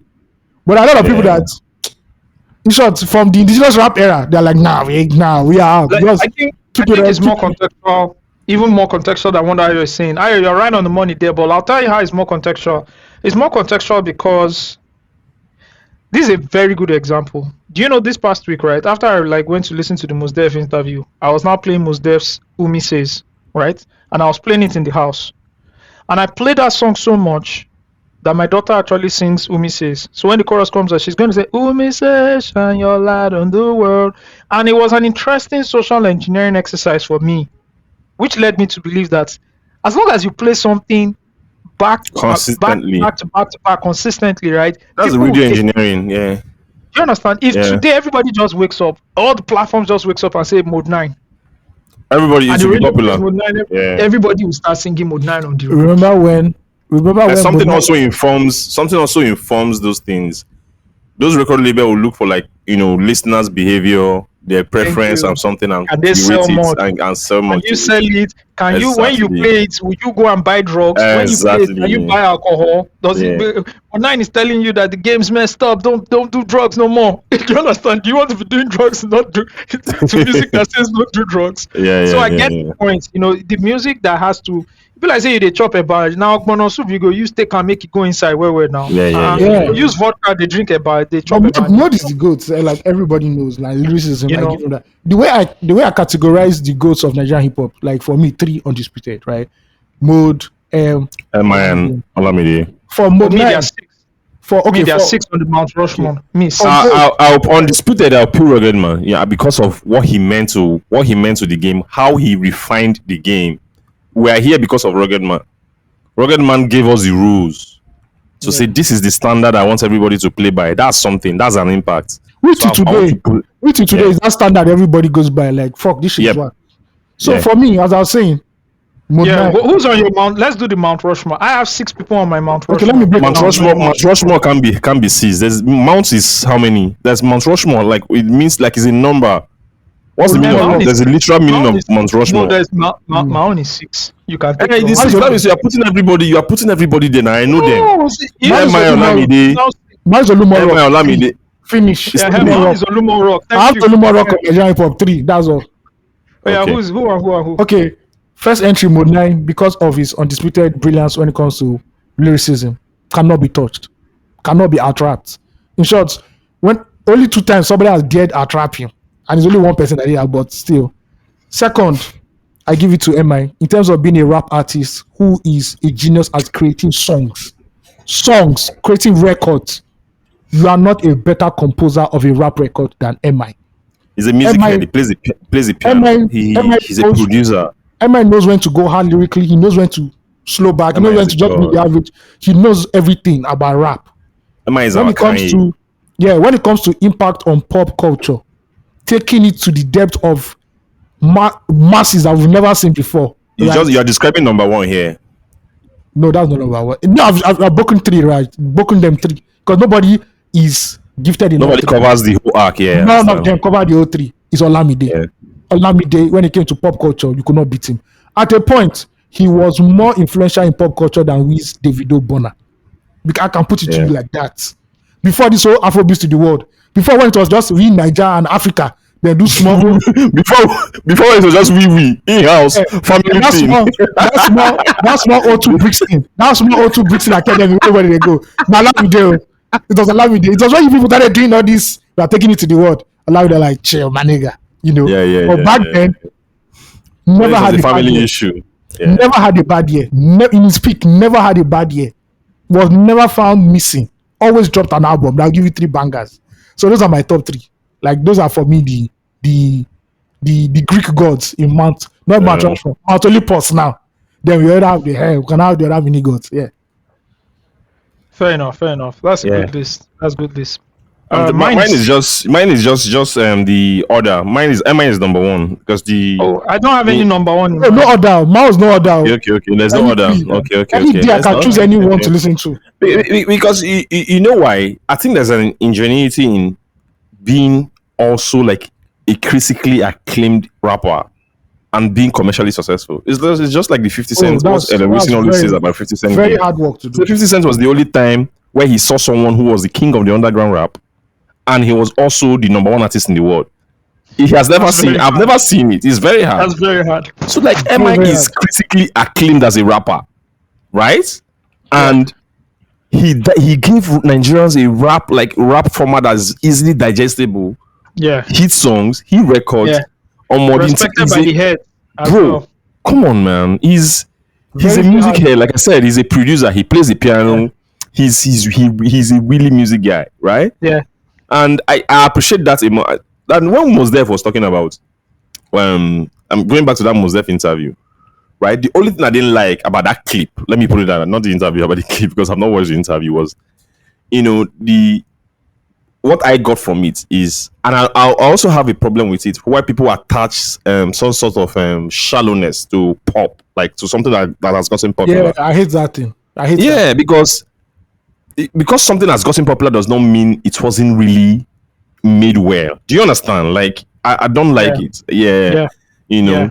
So MI for me, man, I can't really dislike. MI is so good, So then Mode 9, obviously, then Olamide. Like I came to Lagos in 2010, and when I came to Lagos, one of my favorites, one of my memory of Olamide was the Wizkid record, right?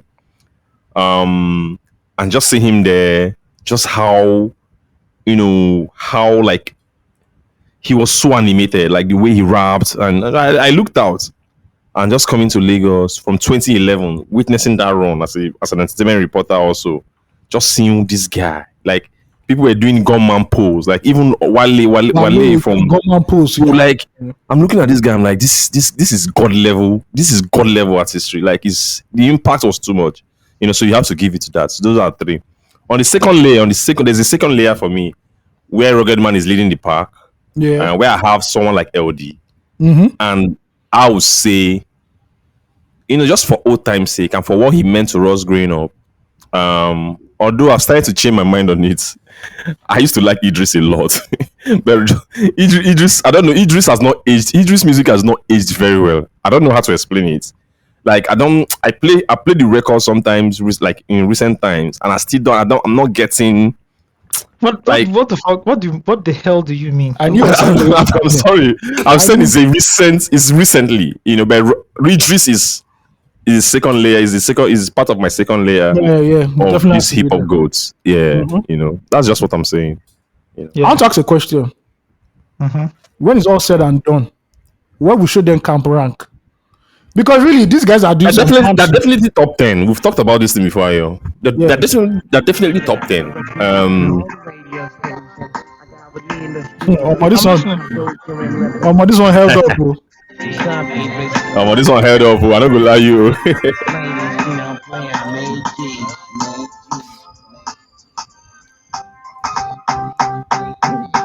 Put your hands up.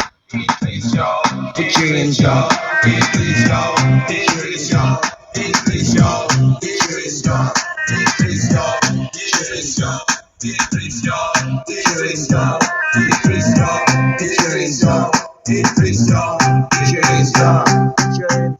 Mommy, and what would I do? Auntie Becky, and I want to my job. Nicole Remedy, Idris Remedy, Leah Becky, representing. Mommy, and what would I do? Auntie Becky, and I want to my job. Nicole Remedy.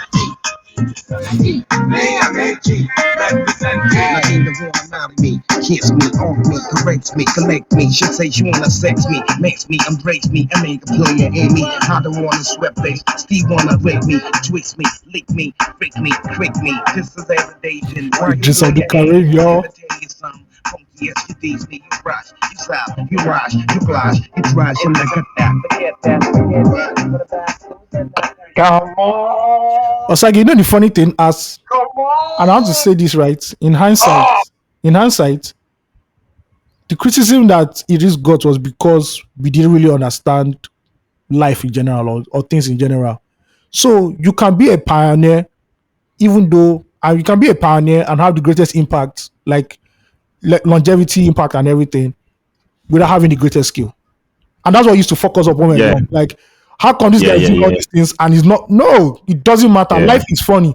The person who will break through, who creates like a culture for us to all enjoy, doesn't have to be the most skillful. But in terms of imbibing the hip hop culture, nobody was as more representative of that than Idris. Also, I would say for Idris Abdulkarim, the best rap live performer. Ask anybody who was outside when Idris was the man, and they'll tell you nobody can touch Idris when it comes to live performances till today. Ask Timaya. Let me give you a story. I probably said this story on the podcast, but let me say this story again. There was a show going on somewhere in the Southwest, right? And the show had gone on, everything was going well. Kenny Ogungbe was part of I think it was backstage. Maybe he was one of the people that put the show together. I don't know. P Square were to close the show out. And you know what that is, right? P Square closing the show out. First of all, it's a 14-man band with all the dancers and everybody. They will shut down. However, before they were about to go on, Kenny Ogungbe reached out to one of the organizers. I don't know who he was, and just said, Idris is here. He would really love if Idris got on stage and did something, right? And this era is the 2010-ish, 2011. So Idris had gotten back with Kenny's music. Do you understand? So this was the older era. This wasn't the younger era. So, Kenny Ogungbe had the conversation with the person. They're like, sure, let's get Idris on stage. And they announced Idris on stage, and Idris gets on stage. Guys, you know what Idris' performance was? Whoa. For the first 8 minutes, Idris got on his knees with the microphone and started praying in Arabic. Yeah. The whole place shut down. I've heard that story, but a different show. The whole place, no performance, just went on his knees. Alhamdulillah. I just went. 8 minutes, the whole place shut down. First, P Square weren't really happy. No, of course. Let's not your place of, man. By the time Idris was done with his performance, Idris is a monster, right? So you've given your own Mount Rushmore. This is my Mount Olumo rock. Let's do like, it's a rock. Let's keep in Nigeria. Let's not do AA culture. Yeah, the Olumo rock of Nigerian hip hop artists. Yes, there are 6. There used to be 5, but there was an entry. It's like bringing people in. No, it's 6. It's final. It's 6, right? Okay. It is. Who's inclusive? Yeah. This guy. It is LD the Don. We all know what LD did, and my stuff is off music, discography, longevity, and impact. There are a couple of things, right? Cultural impact, some skill sets in there as well, longevity, discography.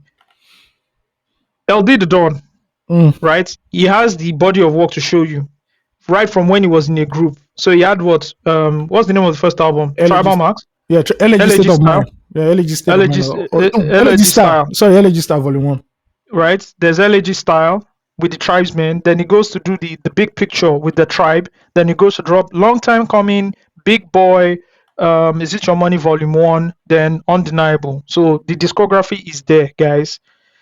Then you want to look at the impact of LD the Don. It's crazy. I don't know how to I told you, I have a 7-hour interview with this man from start to finish. That's released, just a classic. Not released though. No, unreleased. It's a classic. Because of LD, we have people like Sasha, Two Shots, Dr. Seed, Osagie. That's the small. Because of Freestyle, because of LD, KB. We also like YC. Bro. Do you understand? The lineage of LD, like what the guy built to the concept of Alaba selling albums. Yeah. Tied back to LD. The first album that was sold that was officially pirated was an album that LD had a collaboration and a meeting with those guys. Yeah. Shout out to LD. All right, so we're done with LD. Rugged. I'll go into Idris Abdul Karim. Idris Abdul Karim's impact is what makes hip hop where it is. Idris there on too. Wow. Of course, he's there. He has always been there. He has always been there. Idris Abdul Karim's impact. The impact. We need to go back to 1999 and understand where music was and how people didn't want their kids to do music. We need to understand the context. Not now that everybody says I'm doing music and then they're giving you money for studio. Yeah, they buy you a laptop and you're doing your thing. You can just quickly go to bnhphoto.com online and buy mics. Do you understand? We're talking about an era where you were looked at as a tout if you were making music. Man, Idris, people don't understand. Idris put a towel on his head and it became fucking cool for everybody to put a towel on their head. Yep. Sorry, I carry Olympic torch. Man. Idris Abdul Karim. Bro. Pass is one of my favorite hip hop albums. From Okwashewu to 2001, right? 2001, maybe? 2001. It's 2002. Yeah. Pass was 2002. So Mr. Lecturer was 2002 too. So he released an album the same year. Yeah, it was so hot. He dropped the album the same year. I knew Mr. Lecturer was 2002. Yeah, that's true. So Pass is late 2001, but blew up in 2002. Okay. You understand? It's like the DMX thing. Dropped 2 albums in 98. Kenny was like, this guy's too hot. Drop it. The guy was like, I got another album, dropped it again. Your father. The demand. And then those 2 albums now rode into the 2004 the Jaga Jaga album. See, you're an artist. You think you're a hip hop icon. Has any president summoned you to the Aso Rock because you dropped the record? That was. This is literally what Obasanjo just said. That one say Nigeria Jaga Jaga. Na papa and mama na Jaga Jaga. Do you know that Idris Abdul Karim was summoned to Aso Rock? Aso Rock Villa. Because of that record. Do you understand? This is what we talk about impact. Who stood up to 50 Cent in the airplane? Idris. Who made artists get better writers right now? Idris. So Osagie, let me just do a small context.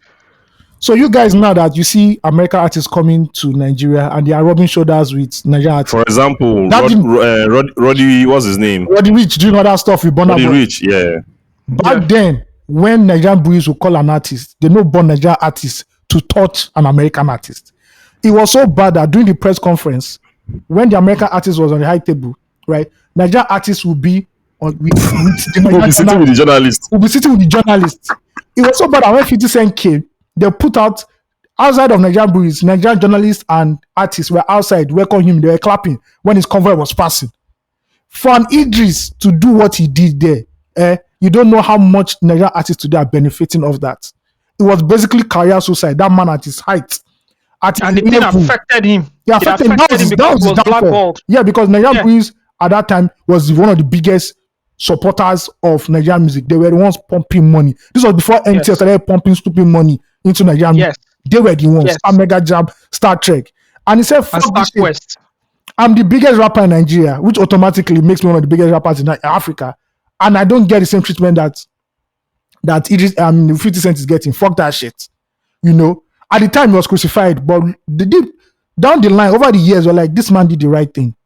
You know? Now, you can see Nigerian artists, you know, sometimes if you see American artists, like, I beg, who be this one? I beg, now, But Idris was that nigga for doing that shit. And that is why he deserves to be on this Olumo Rock. If that's the only thing he did, though, that's the only one. That's his claim to this Olumo Rock. Idris Abdul Karim, like Ayo said, let's paint the context well. If a foreign artist comes, they have a special convoy. They put the Nigerian artist in a bus. Now, boss, there's a story of Modrine, you know, going around security to go and meet Snoop Dogg, and they were not happy about it. These stories existed somewhere. Bro, Snoop Dogg came to Nigeria, Don Jazzy and the band. This was before they did the Mr. Enda remix. We're looking for how to get to him at the hotel because like 4 floors were shut down. Yes, they will shoot them. Idris. Then let's go to the music. Should we talk about Mr. Lecturer and the impact of Mr. Lecturer? Bro, talk about sexual harassment. Should we talk about baby Showale? You remember that record, Ayo? Yeah. I mean, how you like now? Pass is his best album, in my opinion. Pass is his best album. But Mr. Lecturer, Jaga Jaga was the most popular album. Yeah. But Pass is his best album. That was his best album. Should we talk about Waka Wiki MCs? Should we talk about Waka Wiki MCs? How Tony Tetwila, they kicked Tony Tetwila out of the Remedies group. Yeah. Right? He runs to them, Plantation Boys, and Blackface and Co. Then those ones like, fuck it, we got your back. They team up with Forget and Raw. Yeah.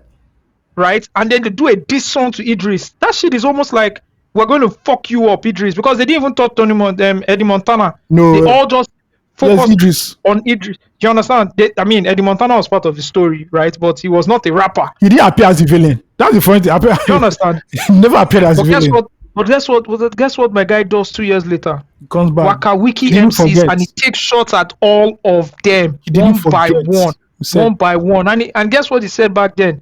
He said, plantations, Two-Face, you're the plantation. You guys, you're just boys. If you don't believe me, y'all go do some solo work. Osagie, and you know what?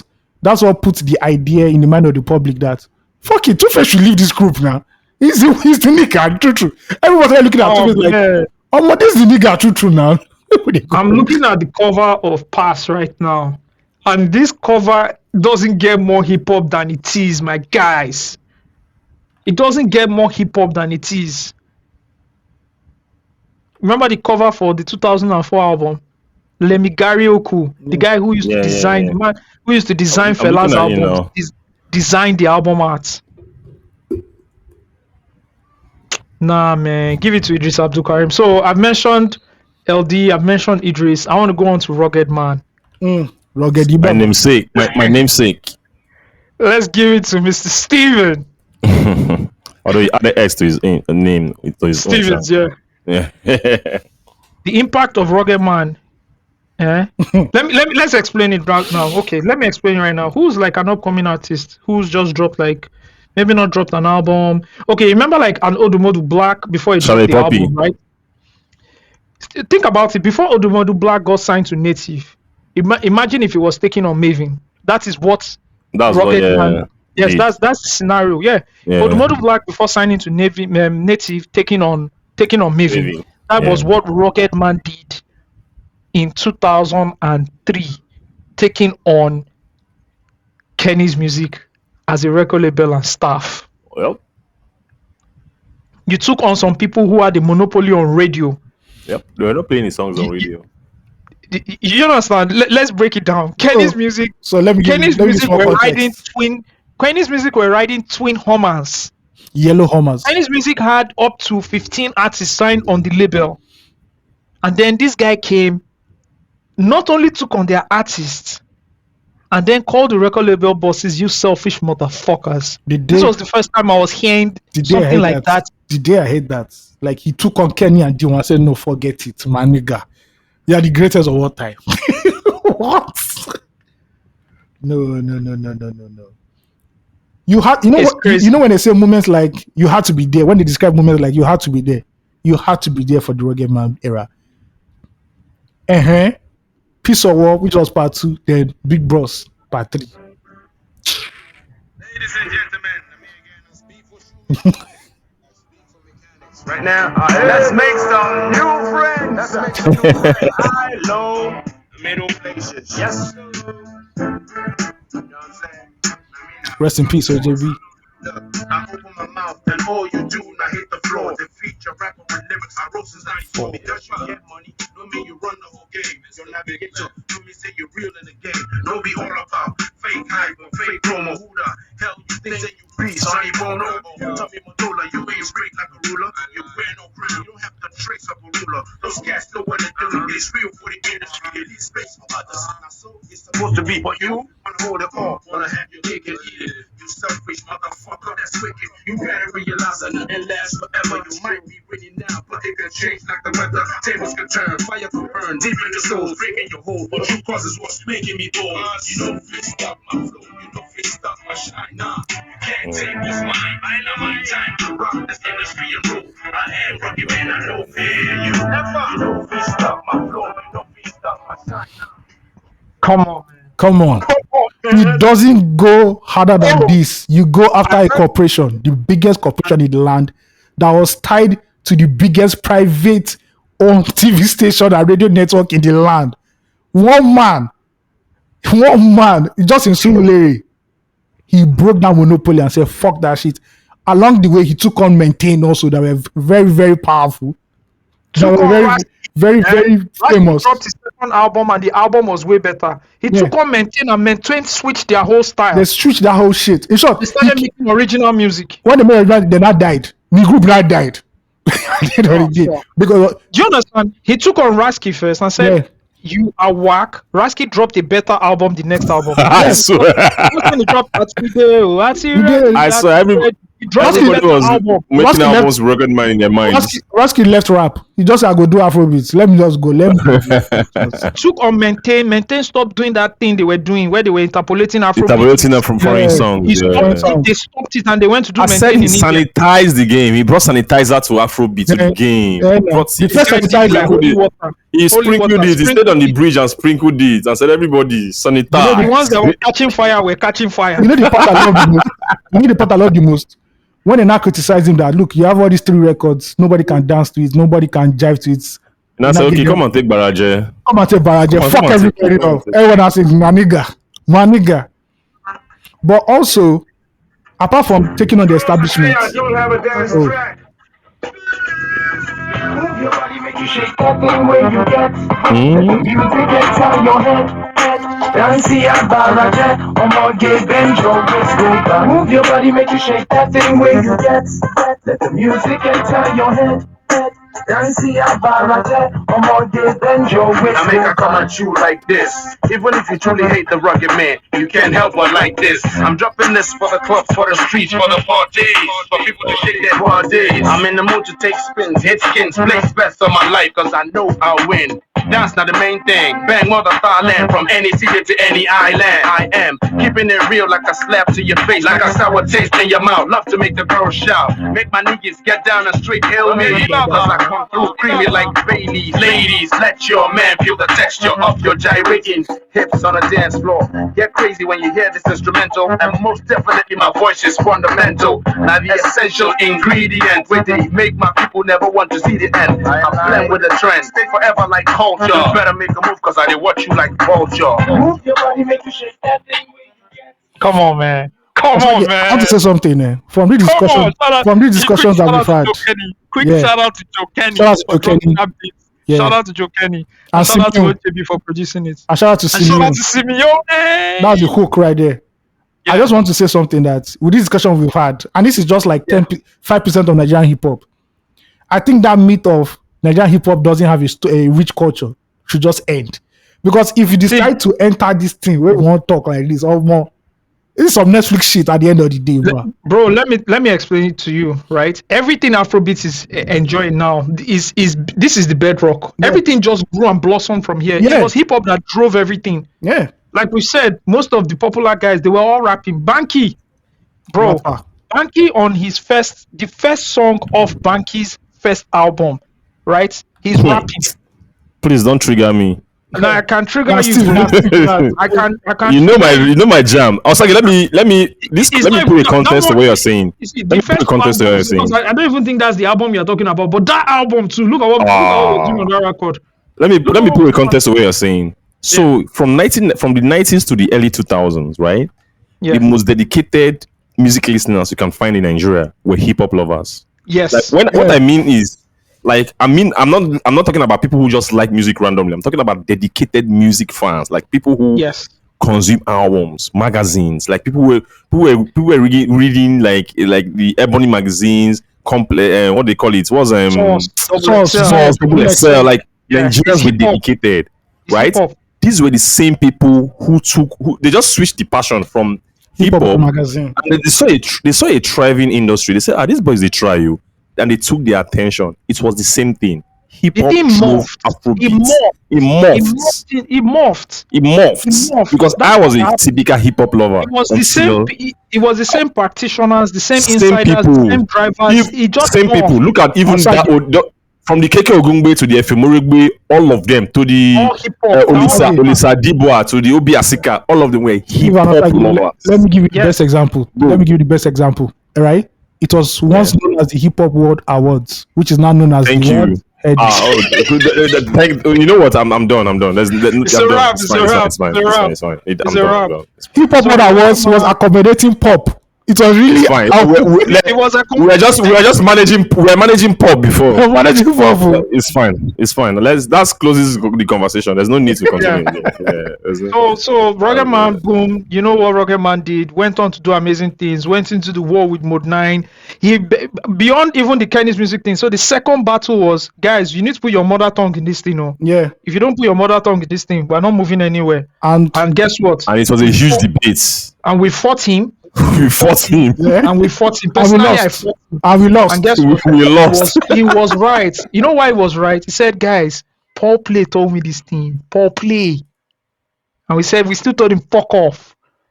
And guess Mona what? Rap, he said, Mona said what? Afro what? You need to take that to the barber shop. Barbers. Yeah. You go cut your afro off. But he was right, because all the biggest hip hop songs, Kenny Big Deal. Yeah. Think of any hip hop song that is huge. Ghost Mode. Oleku, Ghost Mode. Everything.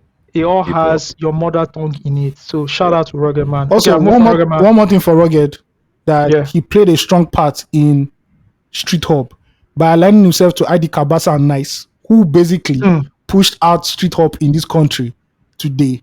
If you got listen to that song, Rugged Baba, where he makes the claim, he was just saying what ID Kabasa believed in, that this is the form of hip hop that should be paramount in Nigeria. And there's no way you look at an Ashake today doing what he does or Shei vibes, and not tracing it back to Rugged Baba, that song produced by ID Kabasa, and had Nice on the hook, which made Nice more or less a national star. So yeah, shout out to fucking Rugged Man. Shout out to Rugged Man.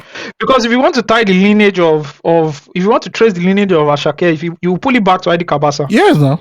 And who did Kabasa produce for? Rugged Man. If you want to do a family tree, do you understand? Kabasa is at the top, and if you draw that family tree and you build that family tree, Ashake is right there. Right there, So bro. you're right. So have I mentioned? So let me get to. So I've mentioned LD, Idris, Rugged Man. You need to put who's next? LD, Idris, Rugged Man. I have to mention Mode 9. Yeah. Mode 9 doesn't need any introduction. Let me move on. You guys, we've done it already.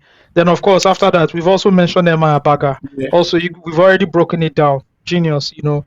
And then the sixth person for me who came in around the 2010s is Olamide. Bado. By the time Olamide dropped, I think it was the Glory album, the one where he has his eyes covered with the bandana. That's game over. Yeah, that ascended. Olamide made it into the Hip Hop Hall of Fame for me. Like he made it then as a god, and that's because everything from impact to longevity to lyricism, Olamide ticks all the boxes for me, and he has done it well. Hit songs, anything, you understand? He has done it well. And I mean, look at Carpe Diem, the 2 albums ago. Look at what he was doing. It was in a chill mode, but look at the records like Green Lights. Just carried on the New Boys. He carried on the New Boys, and so yeah. Discovered Lil Cash, put Adekunle Gold on. Discovered Fireboy. Discovered Ashake. Come on, that's what we want. What are you using your platform to do? Yeah. What are you using you have, and that Most Def was trying to allude to something like that. Okay, you have this power that you've been searching for. You've reached this place. What are you doing? What message are you doing? If you don't build something, if something that you build is not bigger than yourself, you've not built anything. Yep. That's real. Yep. If the thing you are building is not bigger than yourself, you've not built anything. Yep. Just look at what Ashake did in the last 2 years in Afrobeats. Like Ashake sounds like if 5 years ago someone came and told you how Ashake's story was going to be, there's somebody called Ashake who was going to come in a game, have this run, a new record. You say nah, it's impossible. All that from who? From Olamide. Come on, we're not talking about Lil Cash. We're not talking about Fino. Fino is part of history. Like, yeah, we have to talk about it. Ghost Mode is a top 10 hip hop and rap record of all time. But like, were you here when Ghost Mode came out? Bro, people that are listening to R&B pop were reciting Ghost Mode. The Igbo part. They were performing Ghost Mode at weddings. Bro. They performed Ghost Mode at I think it was Peter of P Square's wedding. Peter of P Square's wedding. At a wedding. Yeah. Yep. Bro. All right, so that's our little hip hop bag, man. Yeah. I'm a little rate out to us. Okay. Little hip hop bag. Yeah. How did we go from Mommy Z to hip hop? I have no idea. I have no recollection.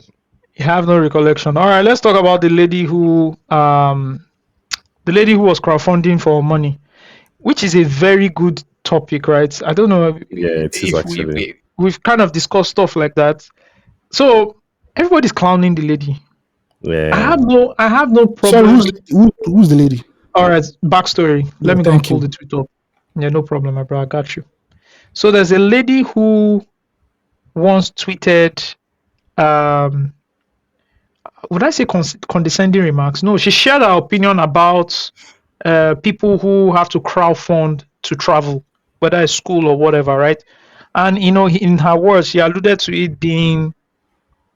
She basically said, if you can't save the money, you shouldn't travel. It's not by force, right? And then a year plus later, she puts out a tweet that she's crowdfunding for school abroad. Yeah. The funny thing is that this is like a year plus later, right? So she's tweeting about crowdfunding for school. I wonder who's the FBI detective. Bro, there are people out there that went and searched with the keywords. In my opinion, when something like that happens, like for example, for example me, right? Mm-hmm. Sometimes I see people's tweets about something, and immediately I remember that they've tweeted opposite of that thing that they tweeted before. So I think that's what prompts no search. You say, you know what? Let me go and pull off these tweets that this guy said something. You understand? Like I actually see it sometimes and say, but you had an opinion, like an opposite opinion, like 2 months ago. I think that was what usually drives people to do that. Or maybe people are just like less busy and just say, you know what? Let me go and look for what this person has said about money and jackpot before. which is really bad. Which is wild. So people started clowning her. Yeah, laughing at her, saying, you once. Okay, so here's her tweet. On I think in October, right? She tweeted, or 2022, so less than 2 years ago. if you really can't afford Jackpot, it's better you stay in Nigeria. Coming online to crowdfund is not all that, to be honest. If there's money, good, or try getting scholarship. Jackpot is not by force, right? That's what she tweeted. Then a few days ago, or I think yesterday or 2 days ago, she tweeted, "Hello, my name is XYZ. I a dedicated student pursuing a master's degree in international tourism and event management at Glasgow Caledonian University in Scotland, UK. Recently, my family encountered unexpected financial challenges due to my father's job. This has made me blah blah blah." Then she puts the GoFund link, and I think she's raised. As the last time I checked, she had raised. You know what? I can actually get you guys real time information. From the GoFundMe account, right? Yeah, from the GoFundMe. I can do that. Let me do that right now. Just do it right now. GoFundMe, and I put her name. Fantastic. Number one in the search result. Her target is 6,500 pounds, and she's raised How much is her target? 6,500 pounds. Okay. Okay. All right, and she has raised 1,885 pounds. 185. Okay. I think it's a teachable moment. Oh, that's the exact word I wanted to use. Yeah, for everybody, both her and even people claiming her. Yeah. She said recently my family encountered unexpected financial challenges due to my father's job. Yeah. Right? Yeah. It means that I'm sure before now, if she didn't have the financial challenges, she couldn't understand why people She won't be sympathetic with people who were raising money on Twitter. Yeah. Now she understands that people are actually raising this money because some other people too have unexpected financial challenges. Yeah. Some people's unexpected financial challenges have just lasted a longer period. Even if you don't be challenged, safe. Come on. Who did they say is the best teacher again? Life. Life will show you, my brother. You know? Understand? Yeah. So it's a teachable moment that at times don't be tone deaf. Yeah. Do you understand? And these teachable moments, right? And I don't want it to look as people at the top looking down at people, and also be people at down looking at people at the top, thinking everything is soft. They get money. Thank you. Yeah. Everything it goes both ways. It goes both ways. So you too, where no two get, where you did trenches, no they look person say why this person say they spend money like this, they spend money like that. Yeah. I saw something. I wish I had saved the quotes, but the person tried to describe a scenario. Say don't have a finite opinion about someone's lifestyle unless you have the same access and resources to that lifestyle. Yeah. Mm-hmm. I think the only thing I'm going to oppose here is you saying she was tone deaf. So being tone deaf means you understand the plight of people and just ignoring it. Here, she was just ignorant. Just saying. For me, for seeing that first tweet, right? I just felt that it was a tweet it wasn't out of malice. It was just maybe advice or saying, "Oh, you have to plan this thing." You see, you know me. I used to say these things. So sometimes, I've been in situations where people call me and say, "Oh, I'm raising money for my house rent, blah blah blah," and in my mind, I'll be like, "Man, house rent is once in a year. You have your whole year to save for it." Like I used to make this type of judgment, right? But over time, I've known better that, bro, people, you don't understand. Maybe the person has been saving for house rent, and maybe the mom was sick. Yeah, something. We stay in Nigeria, bro. Yeah.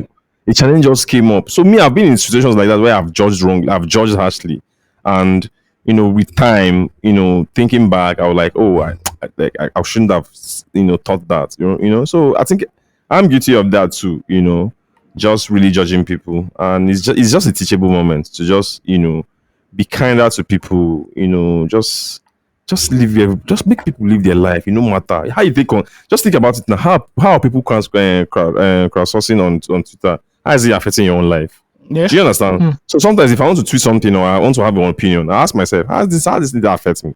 What's my business in it? I just move on. So that I think that's the approach we should use. Just leave people to live their life and do whatever it is, as long as it's not harming anybody and it's not disturbing your own life. If people are crowdfunding on Twitter and they get the money, you should be happy for them.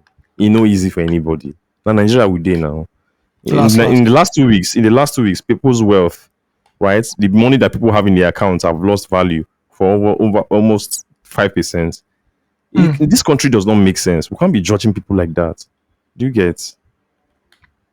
Yeah, facts. You Just said imagine it, someone that was so- earning 500k 2 years ago, and is still earning that 500k. That 2 years ago, you would have afforded. You would have been able to be sending from that 500k to be sending $1,000 to his or her daughter or a child schooling abroad. Yeah. Right? And now he can't even afford to send. He can't even afford to send $500. You understand? Even if he earned, Even if he earned more. 5% more. Yeah. Thank you. So it's not easy, man. You know. Yeah. So please, show more empathy when you see people going more through certain empathy. things or doing some things. Please. Yeah, more empathy. Please. It's just like more the girl that empathy. tweeted when Mommy Z said, man, I have refrigerator now, I have a freezer. Now I won't have to be waking up every morning to cook for my husband. Someone that tweeted, now I see it. Oh, now I see, now I understand it. Why do you have to understand it that at that time to know that? But, because they've never, they've never ever said that someone will not have a fridge in their house. The lady didn't have a fridge. That's why you understand. Like It's true, these it's things true. are actions that make up certain actions. Behavior, There are certain scenarios that lifestyle make change. up. Thank you. Yeah, it's You true. understand? Remember, I didn't have a car when I started my career. It means I had to Yeah. wake up at a certain time to leave jump bus. or I to buy moringa in buses. Yeah, it's true. It's true now. It's true now. If I get my car, I want to sell moringa. Give me. something seed. It's called something seed. I'm trying to remember that thing. They used to say, You're still remembering the seed. it's something seed. Ayo, now try and remember. I can't remember, but I get. You know that people who be listening to this thing and be like, people buy drugs in buses. You know, people. My God, you don't know if the person is a pharmacist or a medical doctor. You're buying drugs from him. You don't understand. People on Twitter, they need to know how average Nigerians are living. They don't understand. You're talking about drugs. People buy agbo. Bro. People Also, go to check the that roadside agbo. to drink concussions. They have no For malaria, what and they know that they're chemical- drinking it for malaria. They'll tell the agbo what woman, I get chemical- malaria. The agbo woman will say, brother. don't worry, make a Or miss they say I have you. back pain. We do. They go mix and give you. I guess won't what? lie, Shao. There was one time No, I had agbo typhoid. is lit. Agbo There was one time agbo's- I had typhoid. I was Yeah. drinking all the medicine I could drink from the pharmacy. It wasn't going. I just went to that roadside. Told them I had typhoid. They gave me one. Take away, bro. You flush and everything that was out. good. The typhoid left because it's actually roots. It's basically roots. No, it's roots. It's roots. Tree It's barks, herbal. roots, It's and all herbal. that, Yeah, right? It's herbal. It's herbal, really good, you know. yeah. Which is what makes up all the things we the pills we're popping. You Yeah, understand? yeah, This actually, ashwagandha, yeah. what is it? Magnesium is from tree barks and all these things. They process Yeah. it. You understand? So, It's true. It's true. my brother, it is what it is. It is what it is. It is what it is. Shout out to everybody. All right. So, did you guys follow the story of when Snoop said he gives off smoke? Of course we did. No? The Yeah. scam advert. Yeah, you guys follow that story, right? Yeah, everybody Yeah. did. So, he was advertising it was a marketing campaign for a product called Solo Stove, which is like a smokeless stove, right? So after he said, I'm giving off smoke, and boom, everybody went up in arms. McMill, I think McMill said he's not smoking again. McMill is so reactive. Different. You understand? Different stories happened. etc. Then the guy now said, "No, man, it's Solo Stove he's talking about, though, and Solo Stove is all about what they call it. It's all about a stove that doesn't give out smoke, etc.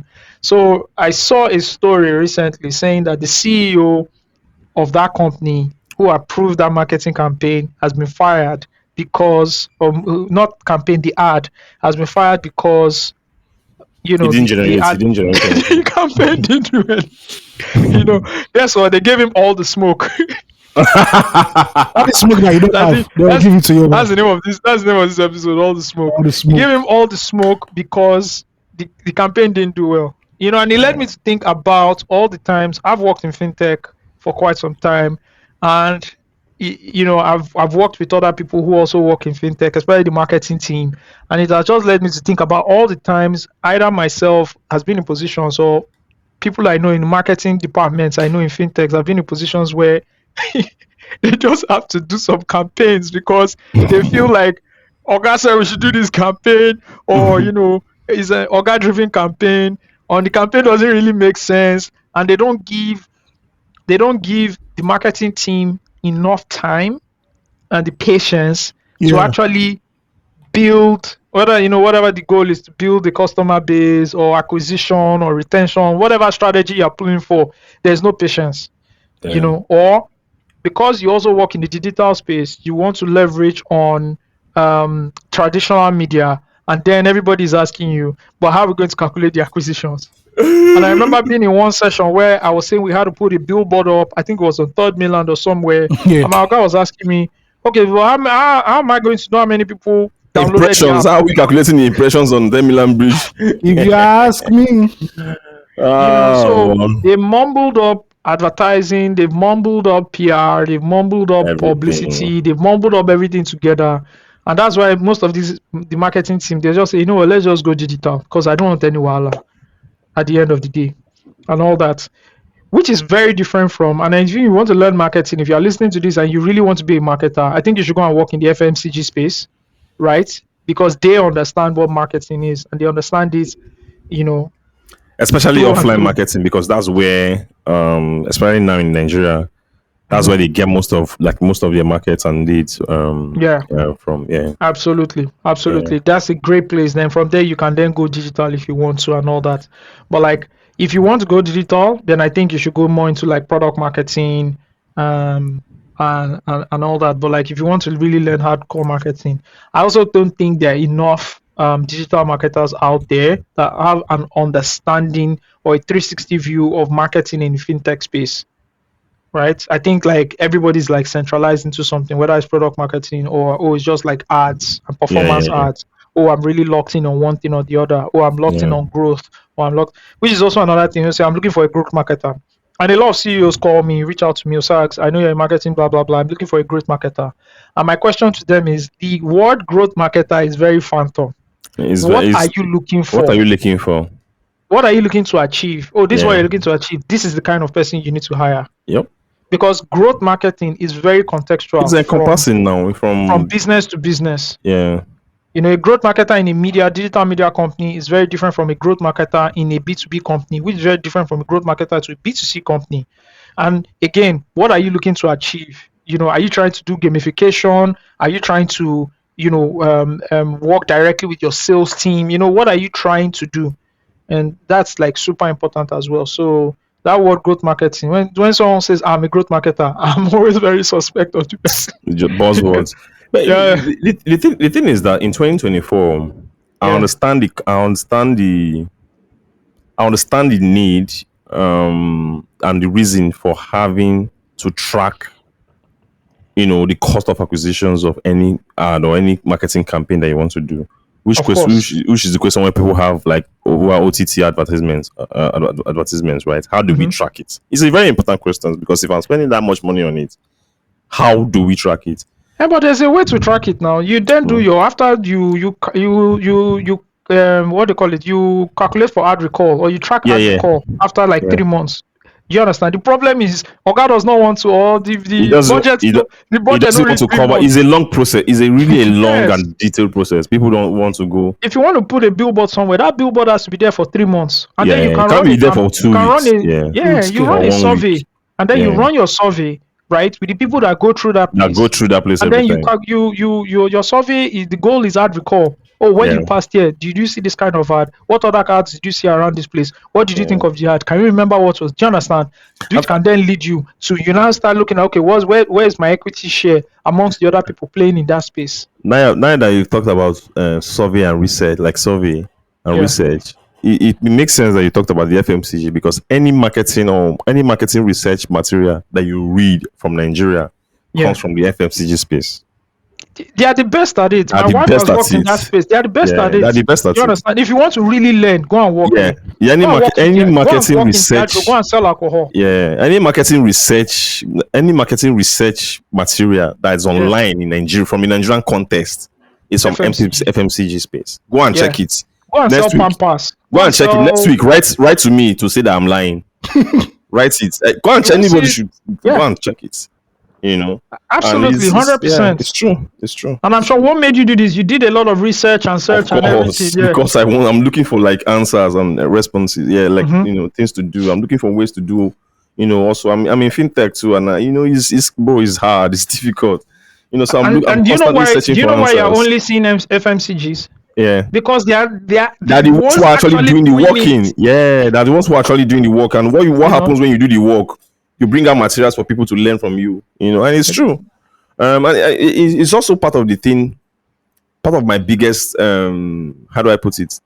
That's part of also my biggest one of the biggest things I've not really gotten a grasp of since I got into marketing is just how to research, consumer behavior, merchant behavior, like how, because this research will also let you know how best to talk to them and speak to them. So it lies in two ways, right? It lies in two ways. Number one, you have to speak to the people who have done the work already. So there are amazing people who have been in these positions, who have either left these positions to go and do something else, or they're in those positions. And you have to sit with these people. Do you understand? Either we record the conversation and they give you a lot of context, right? And the second way is you need to go and meet the people. It's simple. Right? I was researching for a B2B product. A B2C product at first, right? And I was going to as far as Alagbado and and I just spent like my whole marketing day. B2C is easier, Sha. Yes or no? Marketing to B2C is easier. It's easier. It's easier. It's a lot of work. It's a lot of work, but it's easier. It's more work, but it's easier. It looks easier. I'll still pick B2B, Sha. B2B, me, I know the businessman. I know the businessman's need. It's not hard. The businessman's need is not more than 3 or 4. So I know my value proposition. Put it like this: if the product guys can give me one fantastic thing that I can set down as my unique proposition, and I'm off to the business guy, and I can just tell him, see, you need to make. If you do all this, you will grow your business. You see B2C, the catchment area is too much. I have one word to you. I have one word for you. What? Sparkle. Sparkle said, I sent you the tweet, right? So shout out to who tweeted it. The guy said, let me go and look for our conversation. God. Let me go to Steve Diddy. It's an interesting tweet. And it's true. Do you understand? Because my guy don't confuse. He don't tire. Do you understand? What did they say? There's a Tech About article that says the masses are expensive to serve. Why Sparkle is betting on affluent banking. So Sparkle is a B2C platform, right? Banking platform. Right? So that's January 18 to 2024. But there's an ad that says Sparkle Stashathon. Can you challenge yourself to save 250,000 in 100 days? You might just have an extra 250 for Christmas. That's not affluent banking. That's not marketing for affluent banking. My brother, this is what B2C does. That's Sapa banking. That's what B2C does. You are trying to catch the B2C is when you now open your Maslow's, B2C. I understand what you're saying. Maslow's love. Right? What the fuck do you call that shit? Right? And you start looking at, a social economic plan. A1, B1, C1, D2. You now start saying, in the trenches, these are around the yard. They're here, these are around the yard. Then I'll run this B2C ad on this show because this show appeals to lower class. Then I'll bro, I did this shit, I open now. It's not easy. Yeah, that's true. It's not easy. It's not I understand what you're saying. I think I agree with you. It's not easy. I feel it's more exciting for marketing. More exciting. Yeah. No, see, bro, I had the time of my life when I was marketing to B2C. Yeah, it's more exciting. Right? It's more exciting. While the sales team are fucking breaking their backs and everything. For me, nice. Yeah. Do you understand? Yeah. But that that's it at the end of the day. So going back to what you said before, and that's something I started doing this year. So every week I pick a business sector that we serve, my company serve. Mm-hmm. And I call people in that sector to ask them about like what's happening in the sector, what's happening with payments, stuff like that. Bro, what I've learned in these 2 weeks. Last week was betting. I called about like 10 people in the betting sector. It's mad. Like, even people have Nedu. You remember Nedu at the club? He used to work at Bet Ninja. Like I called him, we had a conversation. He gave me his colleague's number. I spoke to him. I called another guy. Bro, I spoke to like about 10 people in banking about just payments, about their payments, about how payments is in how do betting companies think about payments or more. Bro, that thing, I said every week I'll be calling one person from I was from superstores, superstores. I went to the manager of where I shop, like where I buy groceries and stuff like that. I took his number. I told him this is what I do. I wanted to call you. He said fine. I called him. Apparently, he has been manager at ShopRite before in Canon. Oh my god, bro, the experience that guy will have is crazy. Bro, he started breaking it down for me, bro. I was like, why didn't I think about this thing before? So that's how it's true what you said. So that's what should happen in every like financial technology company. Let's move out of fintech and just say startup, right? So startups are lean, fast. I get it, right? You raise money, you're lean, fast, you're moving. But there's some fundamental things that traditional companies do, and I learned this from my wife. I learned this from like other people, right? They do it. You have to have an innovation team first of all. Yeah. That sits down and just says, what is the next best thing? Let me be working on that. That's one. Working on that. Two, where's your research team? No matter how lean you are, you have to have a research team. Even if it's like a graduate trainee you put on. I call it a market intelligence department. Yes, it's true. Business intelligence, market intelligence. That's what that person does. Yeah. And every week or every month, that person has a full report on something that they've gone to learn, which the team can then take, the product team can take. Everybody can sit down and say, oh, what are the key learnings here? What can we take? What can we adopt? Oh, this is where this business. When I was at one of my companies, there was a young guy. I think he was just finishing university, right? Great guy. That's all the guy used to do. He just goes and sits down with shop owners. Yeah, he told me about it. Yeah, you understand? And then he would learn that they're using a certain product, and he will say, "How do you use it?" And then we will learn that they weren't even using like 60% of the product. They were only using one part of the product because that was what was solving the thing. Then the guy will go and sit down with some businesses, and the intelligence this young man was bringing to the company was so useful, right? That immediately the business was taking part of it and adopting it into their own roadmap for what they wanted to do in the nearest future. It's true. It's been what I've been missing since, just because I've tried to rely on other departments, like because I'm not the one who I don't talk to the customers directly. I was like, okay, customer success, what are these people saying? Sales, you relate directly with these people. What are they saying? Right? It hasn't really worked for me. I was like, you know what? Let me just start talking to these people myself, not our customers directly, but people who work also in that space. Yeah. So that's what every week. Next week I'll check my list. I don't know what I wrote there for the fourth week of January, but I'm going to pick a sector again, maybe the gaming or something, or maybe forest trading, something, and start calling people there. And say, oh, tell me about this thing. What's your pain points in this particular product? Payment. How do you receive payment? How do you make payout? How's your cross-border like? Stuff like that. Bro, the betting one was the most insightful. I don't want to say a lot on this call, but it was too insightful. Like, I couldn't believe what I heard just by asking questions. And this is not something you can read anywhere, because one thing about Nigerians is we don't write. Do you understand? Like, we don't, and we hoard information. We don't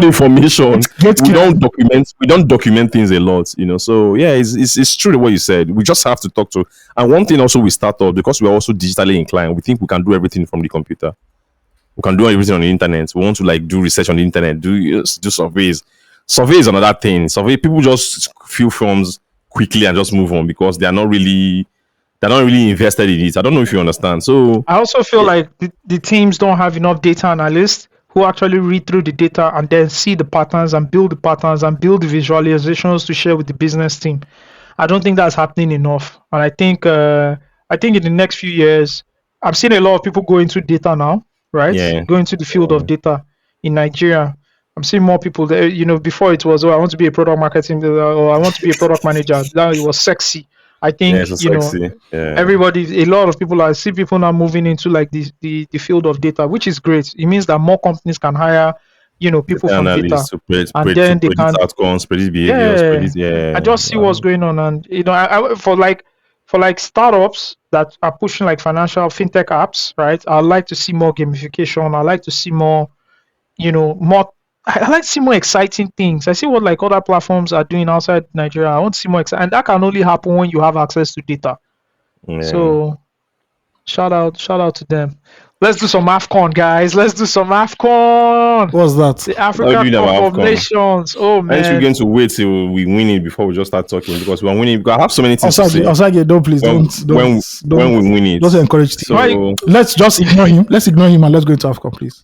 Thank you. All right. So the Africa Cup of Nations started. Wasn't all last week? Yeah, last week on Sunday. Yeah, and so far so good. So far so great. I've watched some exciting football games. I like the quality of football. I like the quality of the match officiating. I love it. Yeah, I like the use of VAR. I like some of the games I've watched. I like the Senegal Cameroon game. That was really good. Right? There's a game. There was the Tunisia game. The Tunisia game too. I think was it Tunisia Mali. Tunisia game was really good. The Egypt Ghana game was good. You know, I've enjoyed some really good games. Did you see Bebe's goal? Yeah, I saw it. Yeah, it of was course, crazy. Yeah, The keeper I'm happy was, for the guys. was funny, but yeah, yeah. you know. So look at Equatorial Guinea. The guy that plays right back is striking for them, and he got a hat trick. Shout out to Nuru who predicted it. And I think the quality of football has been good. The quality of refereeing has been very good. Yeah, very good. You know. The use of VAR fantastic. Yeah. I didn't watch. I didn't watch 2021. That's why now. I didn't follow 2021. 2022 AFCON. I didn't follow it that much because at that time I was moving jobs, so I was already in my head. I was already done with my old jobs. I was like preparing for my new job, so I didn't really watch AFCON that year. But this has been my best since 2013. Wow. Yeah, like especially from the group stage perspective, this has been good. I know why you said 2013, but let's just keep going. And I think it has been I think it's been nice because they increased the number of countries. So it was usually 16, right? And they've increased it to like 24. So there's a second round. There's a second round in this tournament. There's a second round because they will now pick the best losers. The best losers from each group. Best 4 losers or so. Best 4, to make it. Yeah. And also, I've noticed something, right? This is the AFCON tournament that is quite big on TikTok. Like it is in I'm not sports analyst, so just normal people. Like when South Africa lost, you should have seen Nigerians. It's like, TikTok. Nigerians are horrible people. Let's just put it out there. We are horrible people. Yeah. People started TikTok too. Yeah, people started dancing Amapiano. Oh yeah, TikTok have a campaign for it too. It's TikTok too. Because I remember in 2021 they were very, very, very big. Yeah.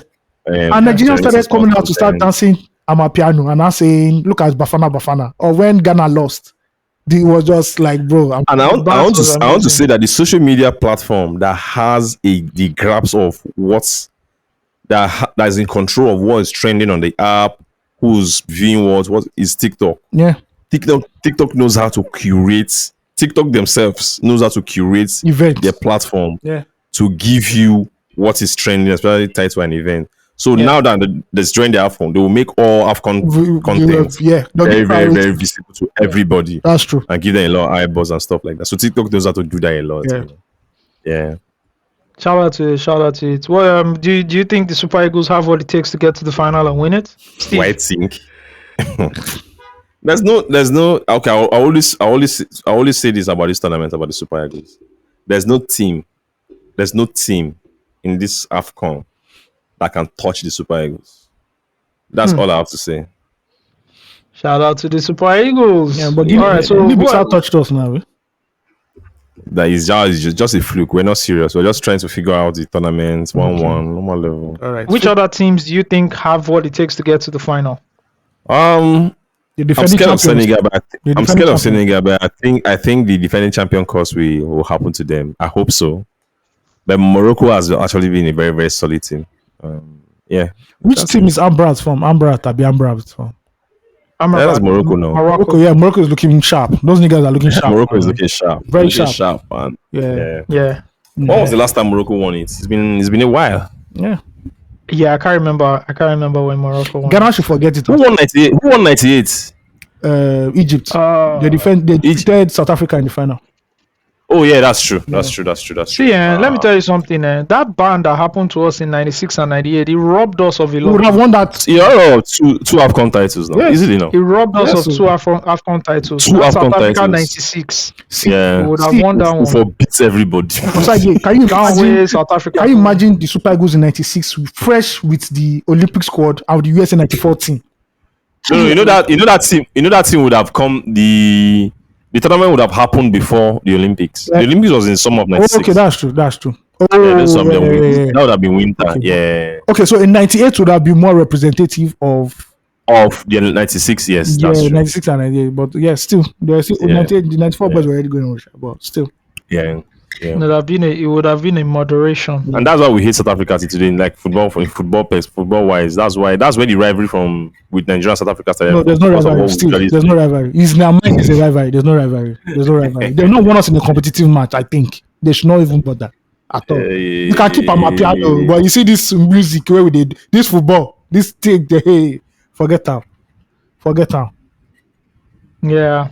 Nigeria, hopefully we get to the Then final dance and pass win us, it sure. because we have been the champions of third place. No, because of top place, we are very consistent. 2002, 2004, 2006, third place. Okay. Repeat. Osagie, Repeat. Third it's even place is before. crazy. Go and check the 80s and the 70s. I'm sure we got bronze in all those. Yeah, I'm saying it. 76, 78, third place, back to back. Yeah, then 80 we won. Then 92, third place. Then 2000, 2004. How can we do third place back to back? Then 2019, third place. As Olamide said, Then we've I bet we've got these rappers. We've lost like in the final. We've lost in the final 3 times. Yeah. We lost in the final in 84, to who? 88, and so in 84 we lost to Cameroon. That's our rival. In 88 we lost to Cameroon again. That's our rival. Then in 1990 we lost to Algeria. Yes. Then in 2000 we lost again in the final to Cameroon. Cameroon is our true rival, not South Africa. Yeah. Not even Ghana. Ghana has not won since Cameroon- the days of Jerry Rollins now. I think the last time Ghana won was in 82. Yeah, bro, come on. And they've only won it twice. No, they won it 4 times. Ghana has won the AFCON 4 times. Oh, Ghana. Yeah. Okay, they won in 63. That dark era. The era where nobody They knows won us. in. Bro, Ghana won in 63 and so Ghana won in 63. They won in 65. They won back to back. Yeah. Actually. Wow. Then they won in 78. Then they won in 82. Yeah, I remember. Because that time they were the leading one before Egypt now came to overtake them. Yeah. Yeah. Won 4 times. Egypt is the GOAT. Egypt is the Egypt goat. did it. Egypt is the goat Egypt did the because 3-peat yeah. in 06, 08, and 010. Please, which countries hosted in 06, 08, and 010? I just want to find out something. 06 Egypt, Uh-huh. 08 Ghana, Yeah. 010 Angola. Okay. Because I know now when they reach North Africa, their blood they hot. Well, anyway. Okay, you think it's the temperature? I mean. But North Africans are the greatest scam. The teams are the greatest scam because they do all the dominating in Africa. But when they go to the World Cup, first round, you shot them. First 2 games, they're out. I don't understand. But they come to Africa and they are forming like big men. I'm like, oh. Yeah, they don't do well at the World Cup, Yeah. right? They don't do it Until except Morocco. Until Morocco got to the semis now, yeah. Yeah, shout out to them. Yeah, but Ghana, Egypt is the GOAT with 7 trophies, Cameroon with 5, Ghana with 4, Nigeria with 3, Ivory Coast with 2, Algeria with 2, DR Congo with 2, Zambia. I remember the Zambia. I love that I one. was so happy. I love it. I'll come up to happy. the Drogba. I was supporting Zambia. I said, Yeah. oh. Zambia won, Tunisia won, Sudan won, Senegal won, Ethiopia won, Morocco won, South Africa won, Congo won. Shout out to them. South Africa won. And like I Nelson said, Mandela. Nigeria has 4. So Nigeria has 4 No, have 3. bronze titles. Yeah, 4 bronze titles. But we have 3. We run out 4 times. Yeah. Anyways, shout out to that. I've also been following the Asian Cup because they stream it live on YouTube. So I can watch. Yeah, I watched the Japan Iraq match where Iraq beat Japan. Yeah. It was a very interesting game. I watched that game, and it's interesting. Jorgen Klinsmann is the coach for South Africa. Klinsmann goes. So South Korea. Klinsmann is the coach for South Korea. Except and Jenny. Philippe Trozier. Philippe Trozier is actually one of the coaches of the country playing in the Asian Cup as well. Damn. Remember Philippe Trozier? How will I forget? Yeah, Africa, shout out to the him. white witch doctor. Yes. So shout out to them. I'm enjoying it. Let's see how the thing goes. All right, let's talk about a recent appointment, right? Obi Asika, legendary custodian of Nigerian entertainment. That's how I want to put it. Even before I start to say so he has led storm or whatever, right? Legendary custodian of Nigerian entertainment has been appointed as the new director general of the Nigerian Council of Arts and Culture. We've always talked about arts and culture, how we really want some things to change, etc. etc. Here's us wishing him the best, the very best. And Yeah. then during this period of time, I hope he can actually effect some change and um, secure funding to roll out some of those initiatives he wants to do. So shout out to him as well. Still speaking on music, Skepta is dropping something very soon. He I has dropped watched. it Was it actually. the trailer? He has dropped No, the I'm song, talking about. No, I'm talking about. I think he's putting out a movie or an album with a movie or a something like that. yeah, and I saw some shots. I saw some behind the scenes. I think it was the video of the Jangrova record Yeah. with Odumodu Black and Idris Elba, and I saw those scenes and all that, and I'm looking forward to it. I really like when um, prominent artists, tells their stories, and it can be loosely, it can be like true, a real life or what do you call it, biopic, Yeah. or it can be loosely written around them, and I'm looking forward to that Have as you heard well. the Skepta and Portable? Skepta played a bit of No, it. I saw a preview. I heard a preview. Portable. I heard the preview. I heard the preview. All right, guys, do you want us to do some fan mail? Let's do it because some people will not cry on my DMs that we didn't read their file. One or two. Yeah, one or two. All right, I got them loaded here, and we got Ask the Giant as well. Wow, all today. Okay. Yeah, we got Ask the Giant as well. Anyways, let's go for some fan mail. Hello, Giants. I greet you guys especially from J Town to our CBIC Presido AOT2, Yeah. the lead researcher Steve Dedi, because he put two E's there, and our unsolicited chief advisor Osagie. Hi. I want to thank you, OGs, for the back-to-back episodes and Nigerian life hacks. I've been getting here every week. I mean, they say the rest of the world needs to study the survival tactics of Nigerians. Let them know they can get it here. I promise this won't be long. I feel you are lying. Reporting from Rayfield, Jos, Plateau State. Talking about credible news and update coming from this side of the country concerning the video and evidence being displayed by Very Dark Man that's 90% or 95% correct from my view. Maybe because of the exaggeration being made here. Let me break it down. As I'm writing this mail, Governor Muft Wang just regained power. I wished I documented how tense the city has been lately, especially today, being the 12th. Most businesses didn't open this morning on my way to consume some free Wi-Fi, especially small businesses, because she can really get bad fast here. I have existed here for almost 24 years now, and every day seems the same, like a cage one has to break out from. On the video where those minerals, the tin, were on the floor, it's so unreal. However, it's possible. I think his aim was to highlight how easily one will find tin in Plateau, because this is something you can find inside the drainage or waterways beside my house. Plateau is one of the biggest mining slums in Nigeria. Despite having a rocky landmark, many useless dams exist here due to illegal mining that has been going on here between the government, the Chinese, and a particular or most populous indigenes of Plateau. But seeing it on the floor in that video might be the result of the massacre being perpetrated here. Who knows?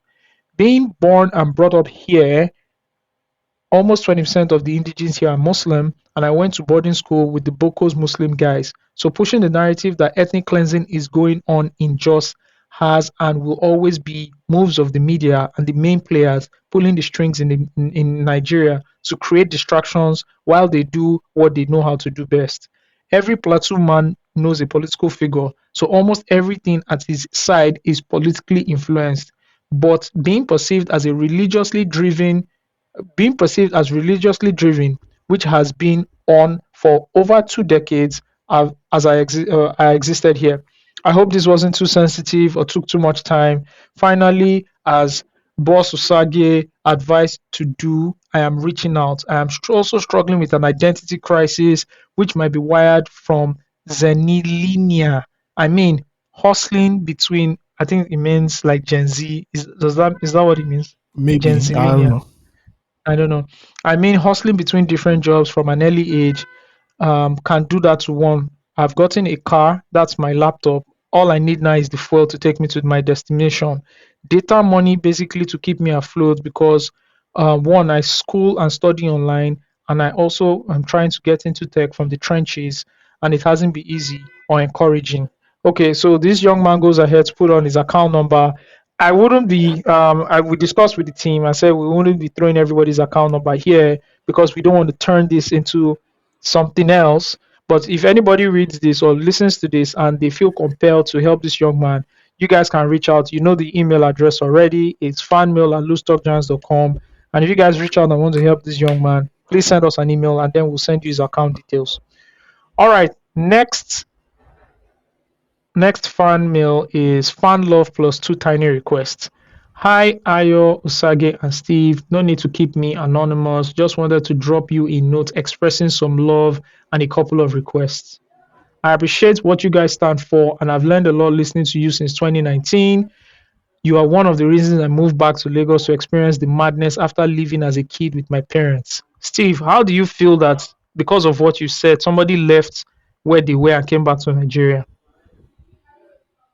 He came back to Nigeria. What did Steve say? What was that? What was that I said? No, she said that she appreciates what we stand for and she has learned a lot listening to us, and we're one of the reasons why she moved back to Lagos to experience the madness after living as a kid with her parents. Yeah.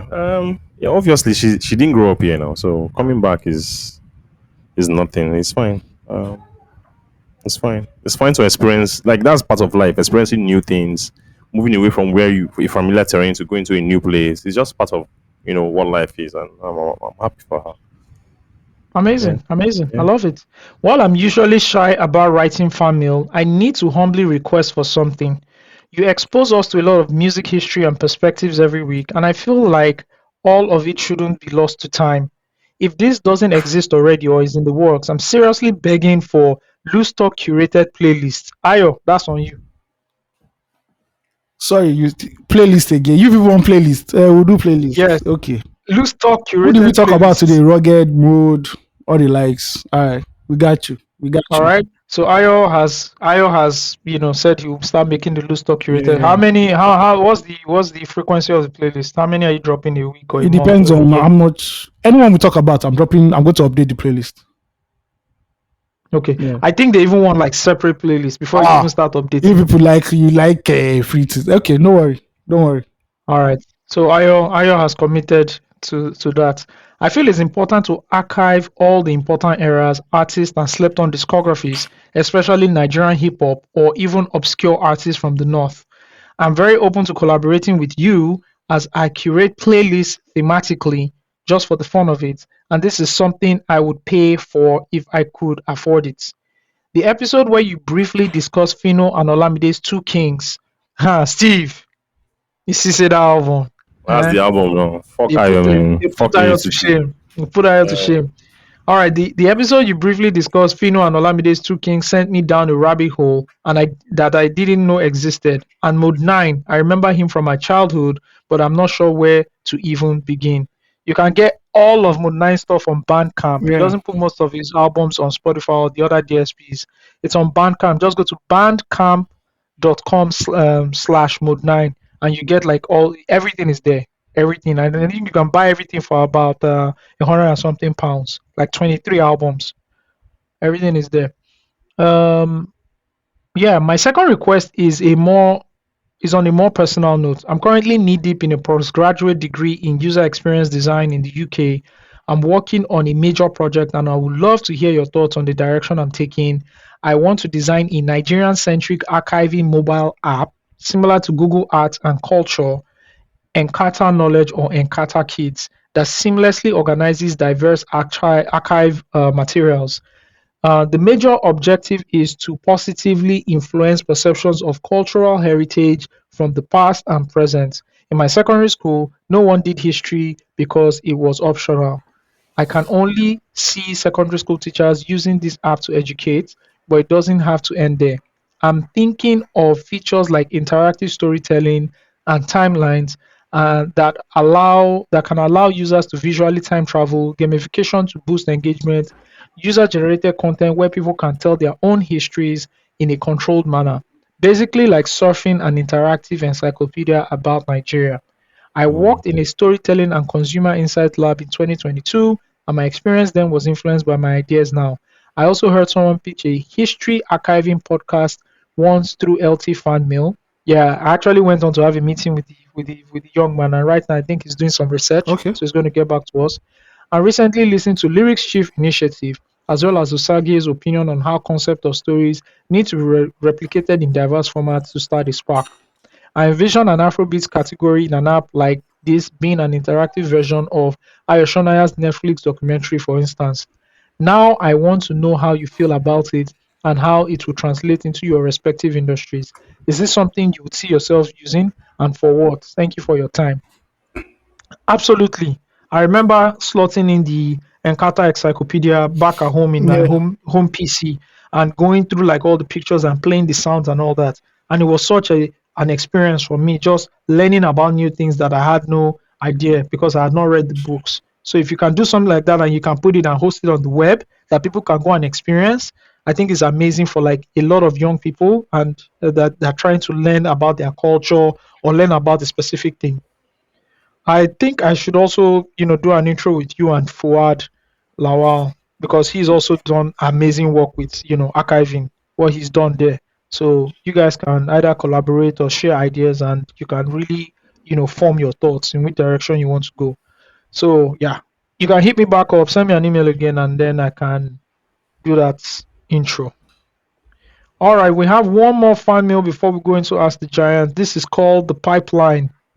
What's up, guys? Hope you guys are doing well. Listen to a failed state episode, and in light of the recent security failings, I want to share my thoughts on an aspect of this problem that I don't think people consider enough.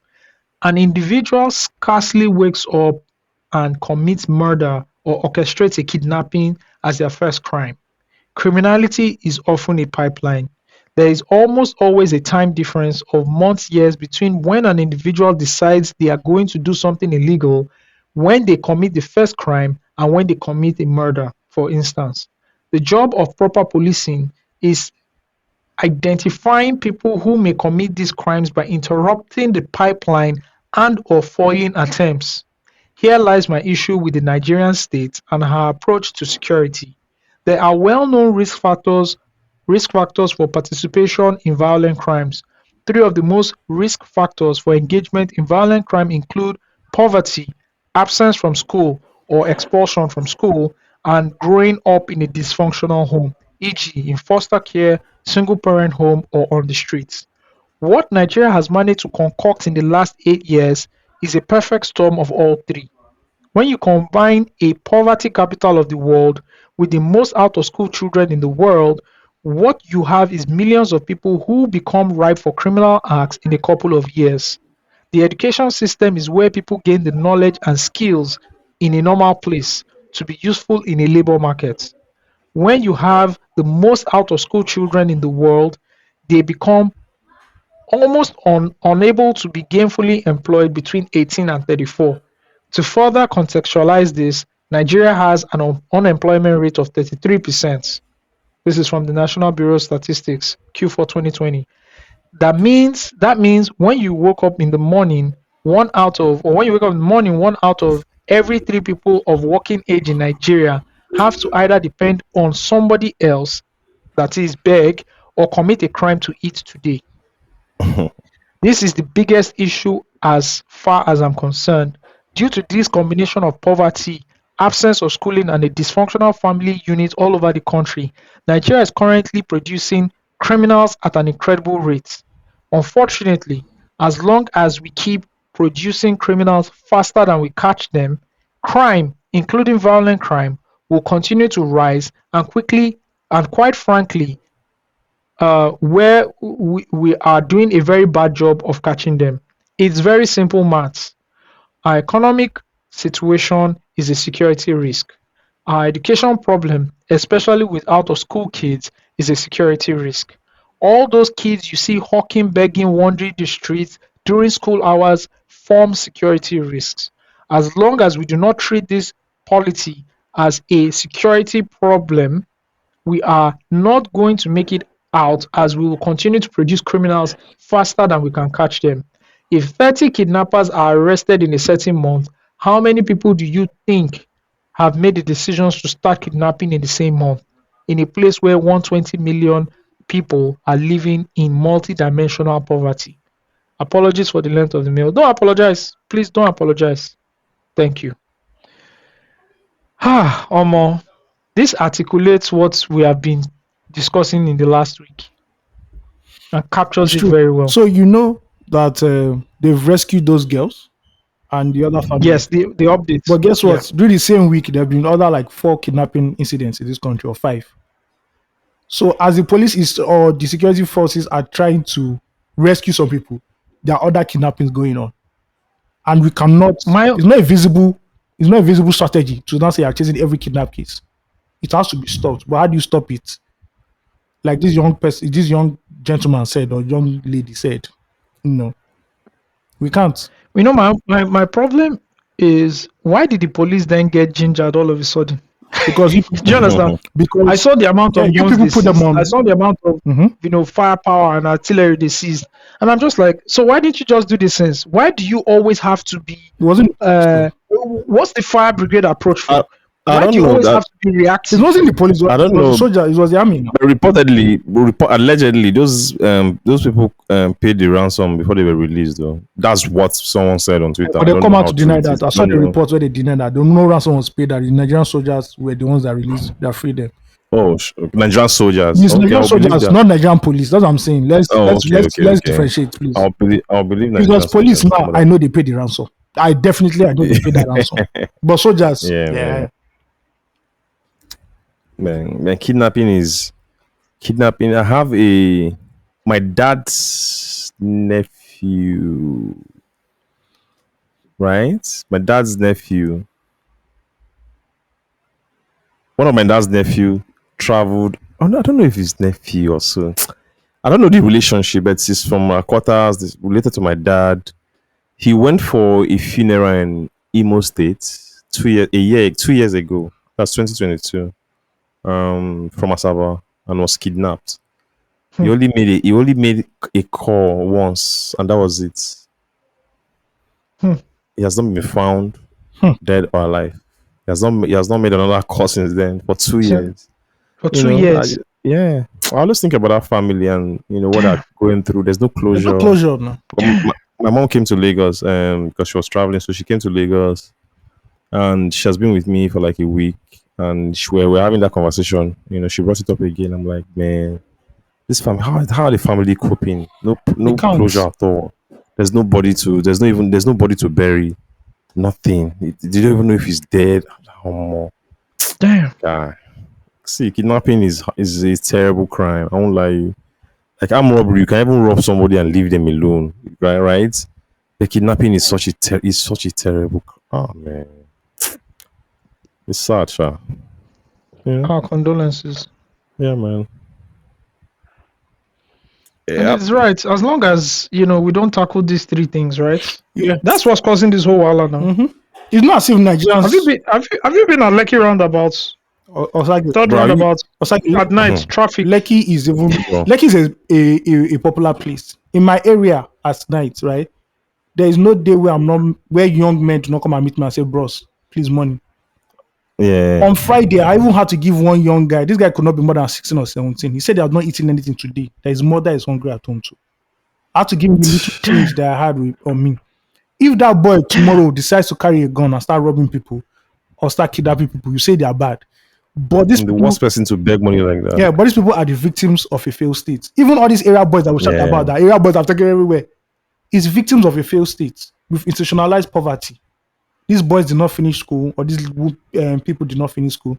Where they don't even have homes. They didn't even have homes, so they go into the streets and they now become louds, which they are not used as pawns in the political game. Now this kidnapping is also there. The banditry we are seeing too is also a direct consequence of that. And this is just another failing. This is the clearest failing of our political elite. When you are more focused about the money that you can stash under our bedroom that are actually doing the fucking work. But it doesn't touch them because even when they're in the country, they're in mansions where the gates are like 10 feet high. They go around with the kind of security detail they have. You think it's Obama that is coming. Their children are abroad. So it no concern them.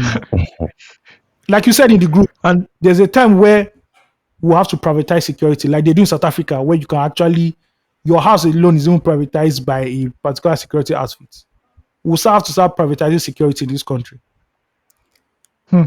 Yes, because small money now. You can't At this point, I think it's a very good, it's a very high business adventure. Yes. Like it's a business venture. Yes.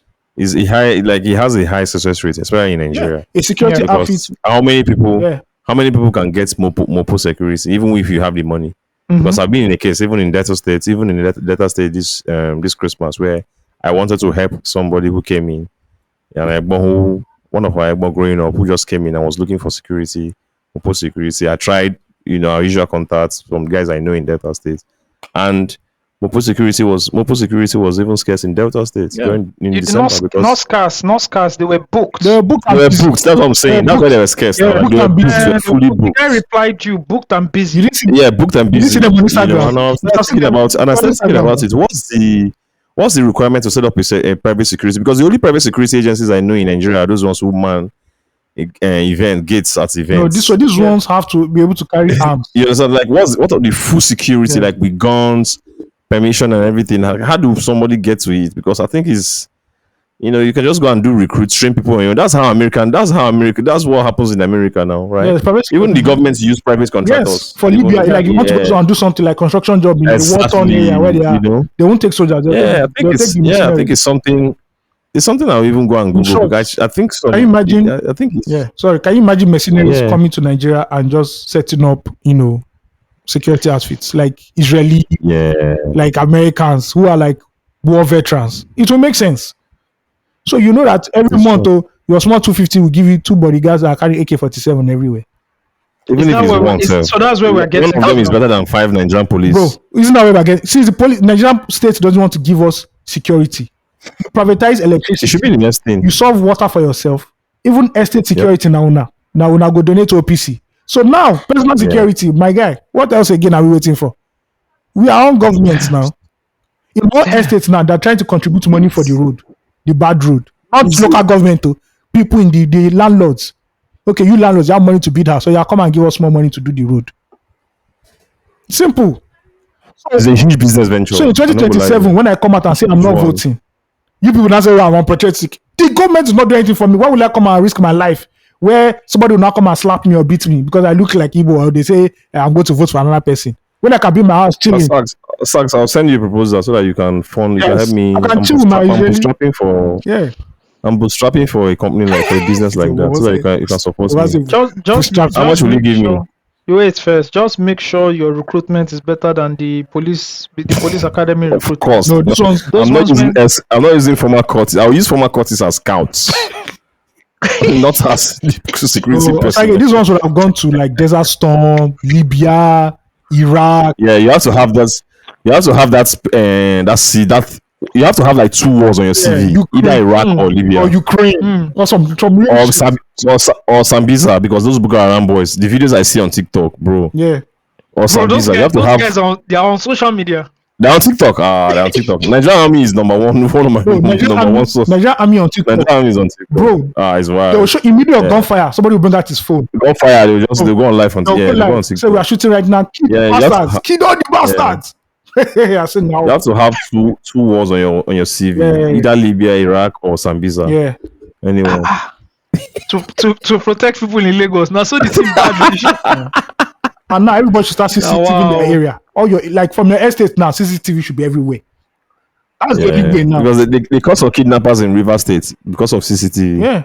Did you see that clip on social media? No, I send them. I never seen them. They caught them now. They caught them. I think they caught them. Carrying TV from the house, stuff like that. They arrested all of them. As we're recording now, our HR sent a message to the group and this thing. I said, Lagos State has put out a security alert. There's a high rate of kidnapping in the state, especially Bagada area. So please, when we are coming to work or we are going, we should be vigilant and careful. I say you don't reach out now where everybody go know. It's so funny that it's so funny that they keep mentioning Bagada, but I know for a fact that Bagada kidnapping incident is not up to first AFCON. Of course not. So the kidnapping that's going on is first. the kidnapping going on is very underreported. Yeah, it's very, very underreported. Yeah, because people who are kidnapping and paying ransoms and talking a lot of to people the are saying media, it's it's not true. very, That's a problem we have in Nigeria. Yeah, I think the number one thing in Lagos is to avoid nights. For Lagos right now, avoid like moving in the night, and also when you're driving, always be alert, always watch. Somebody dropped like like a 10-point list of things to avoid. Like if you are the type that puts your ID card on your neck and you walk everywhere, you should stop doing that. Or you put it on your car where you can, you should stop doing that because it gives people an indication of where you walk, and stuff like that. If they are doing landlord tenant association meeting, don't come out and raise your hand and say you're the one donating money. If you must donate money, donate money quietly. Just say you do. Not the one that say, I hereby donate 500,000 naira. All that stuff. If you're buying new stuff into your house, make sure you bring it at night when nobody's around. It's not the time you buy 60-inch plasma. This reminds me of someone on this call. Oh, of course, we're not going to mention his name. Let me first give me the idea. I won't mention the person's name. This is not a call. We're recording a podcast. Okay, I'm sorry. It looks like a call. That's the all you people that buy 60-inch plasma and you now do it in the afternoon, you now bring it. No, it's not. No. I'll leave the carton outside. I'll leave the carton outside. No. What's the carton? Yeah. Or when the part takes like 2 a.m., your security light is on because don't show everybody that you have inverter. It's not the time. You chop everything. Just leave your AC inside your house on. Any indication that you are above, that you look as if you're wealthy, you can afford things that average Nigerians can do. Please. And also, this is not the time to start showing off your children. This for advice for trenches. Do not avoid. This is not the time to start showing your children on social media and the school they go to. It is not a very smart thing to do. I know you people are influencers. You've done content calendar for the year. You want to blow through your children. We are begging you, please. We are begging you. Thank you. Okay. Yeah. Oh my goodness. All right, let's get into Ask the Giants and call it a wrap. Hail Sags and AOT2 and to the lead researcher. I stand on all existing protocols. I'm writing this near tears, by the way. Wow. Guys, maybe I'm not who I think I am. So yesterday, my auntie asked me for my pictures and Instagram handle and said somebody might call me.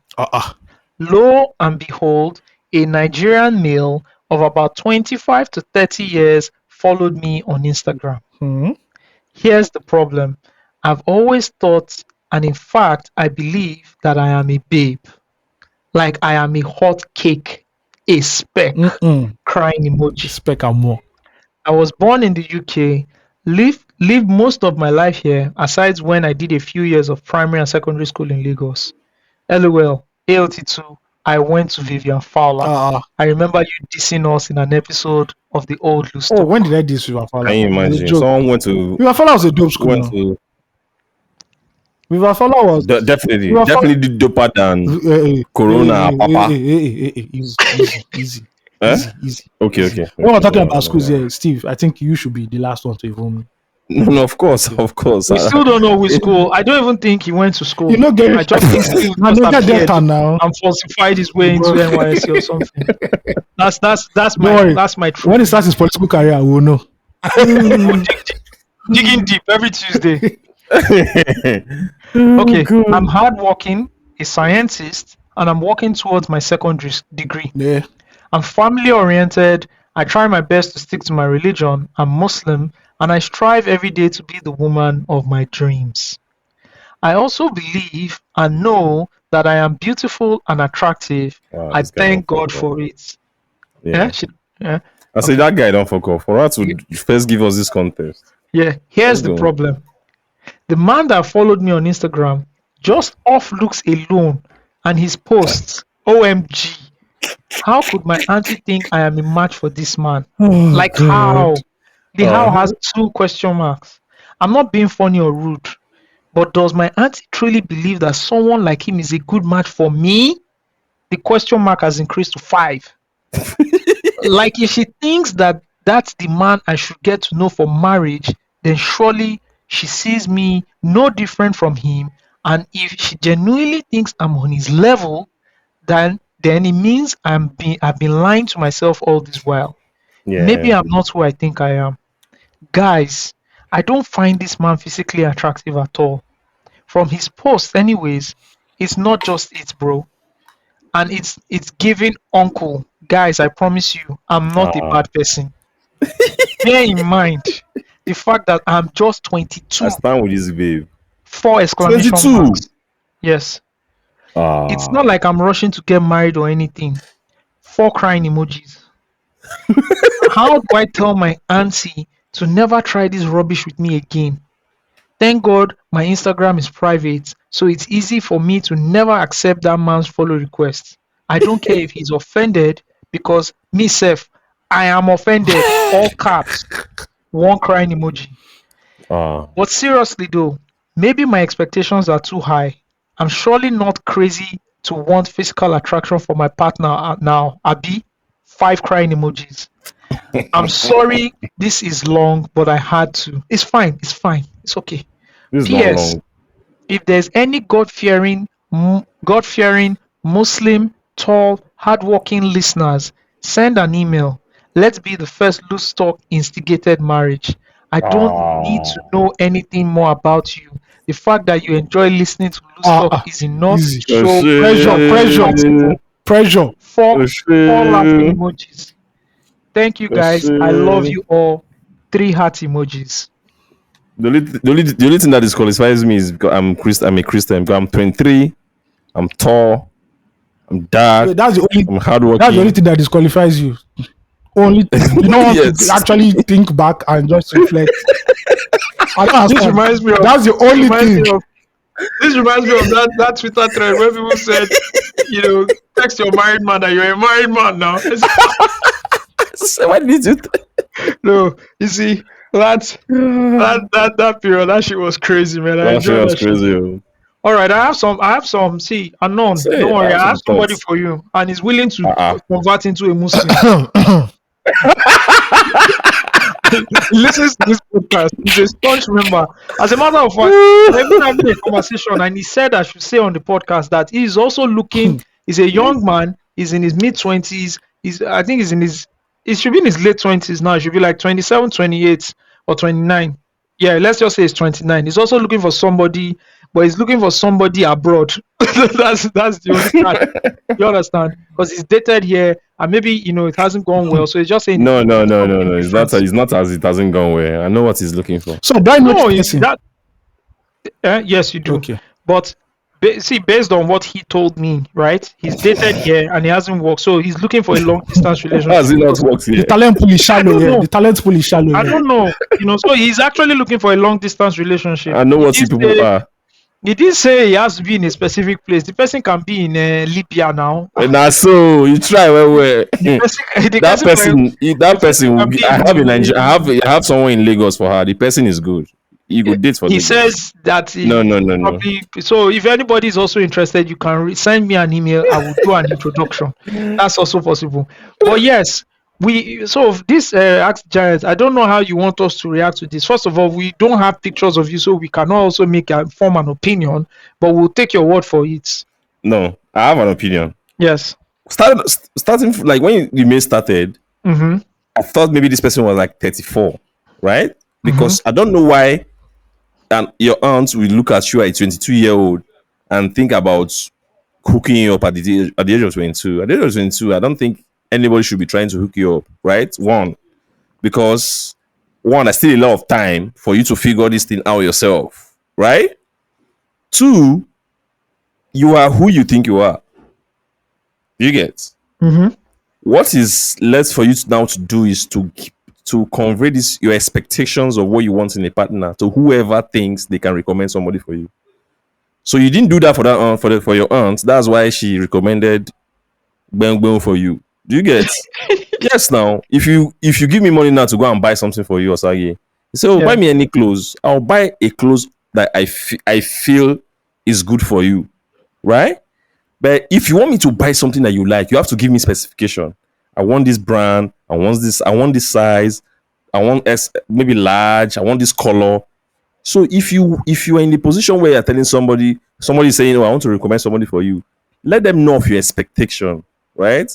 So that it will inform their own, recommendation. If you don't give them your expectation, they'll just they'll just recommend anyhow for you. So it's not a matter of how she sees you, it's what she thinks, is how she thinks. She thinks this person is good enough for her, so she thinks this person is good enough for you. It's not a reflection of what she thinks about you. Do you understand? People don't think like that. Oh, what we will feel. No, people just have different expectations on their own. So you have to define it for any person at all who's in a position to recommend somebody for you. Say, I'm not accepting rubbish. Immediately you say, it's just like when you define house, you tell agents, say, I define 2-bedroom. If agents begin give you 2 bedroom, now you go run.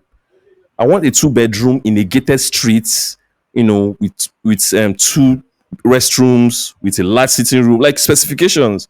The guy will come tell you, say, I no get because the standard of what you want has increased now. All of a sudden, you no get again. But when you never give him those specifications, he get plenty.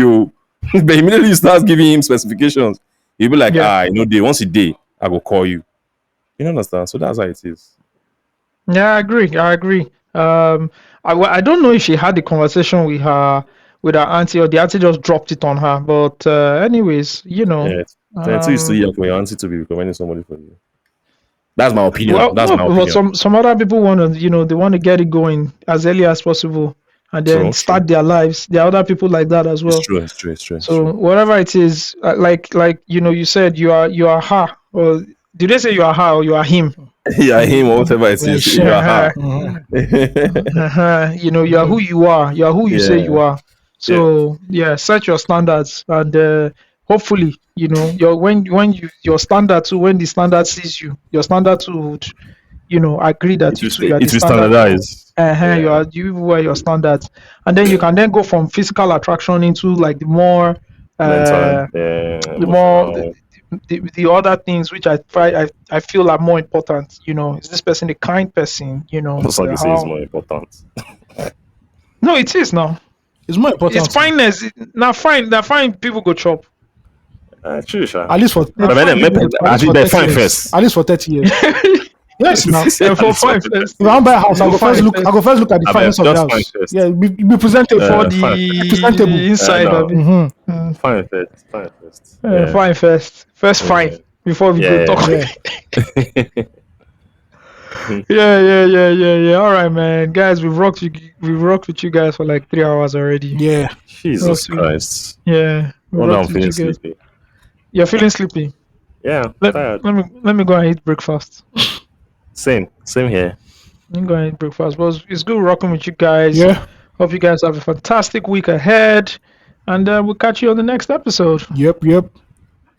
Toodaloo.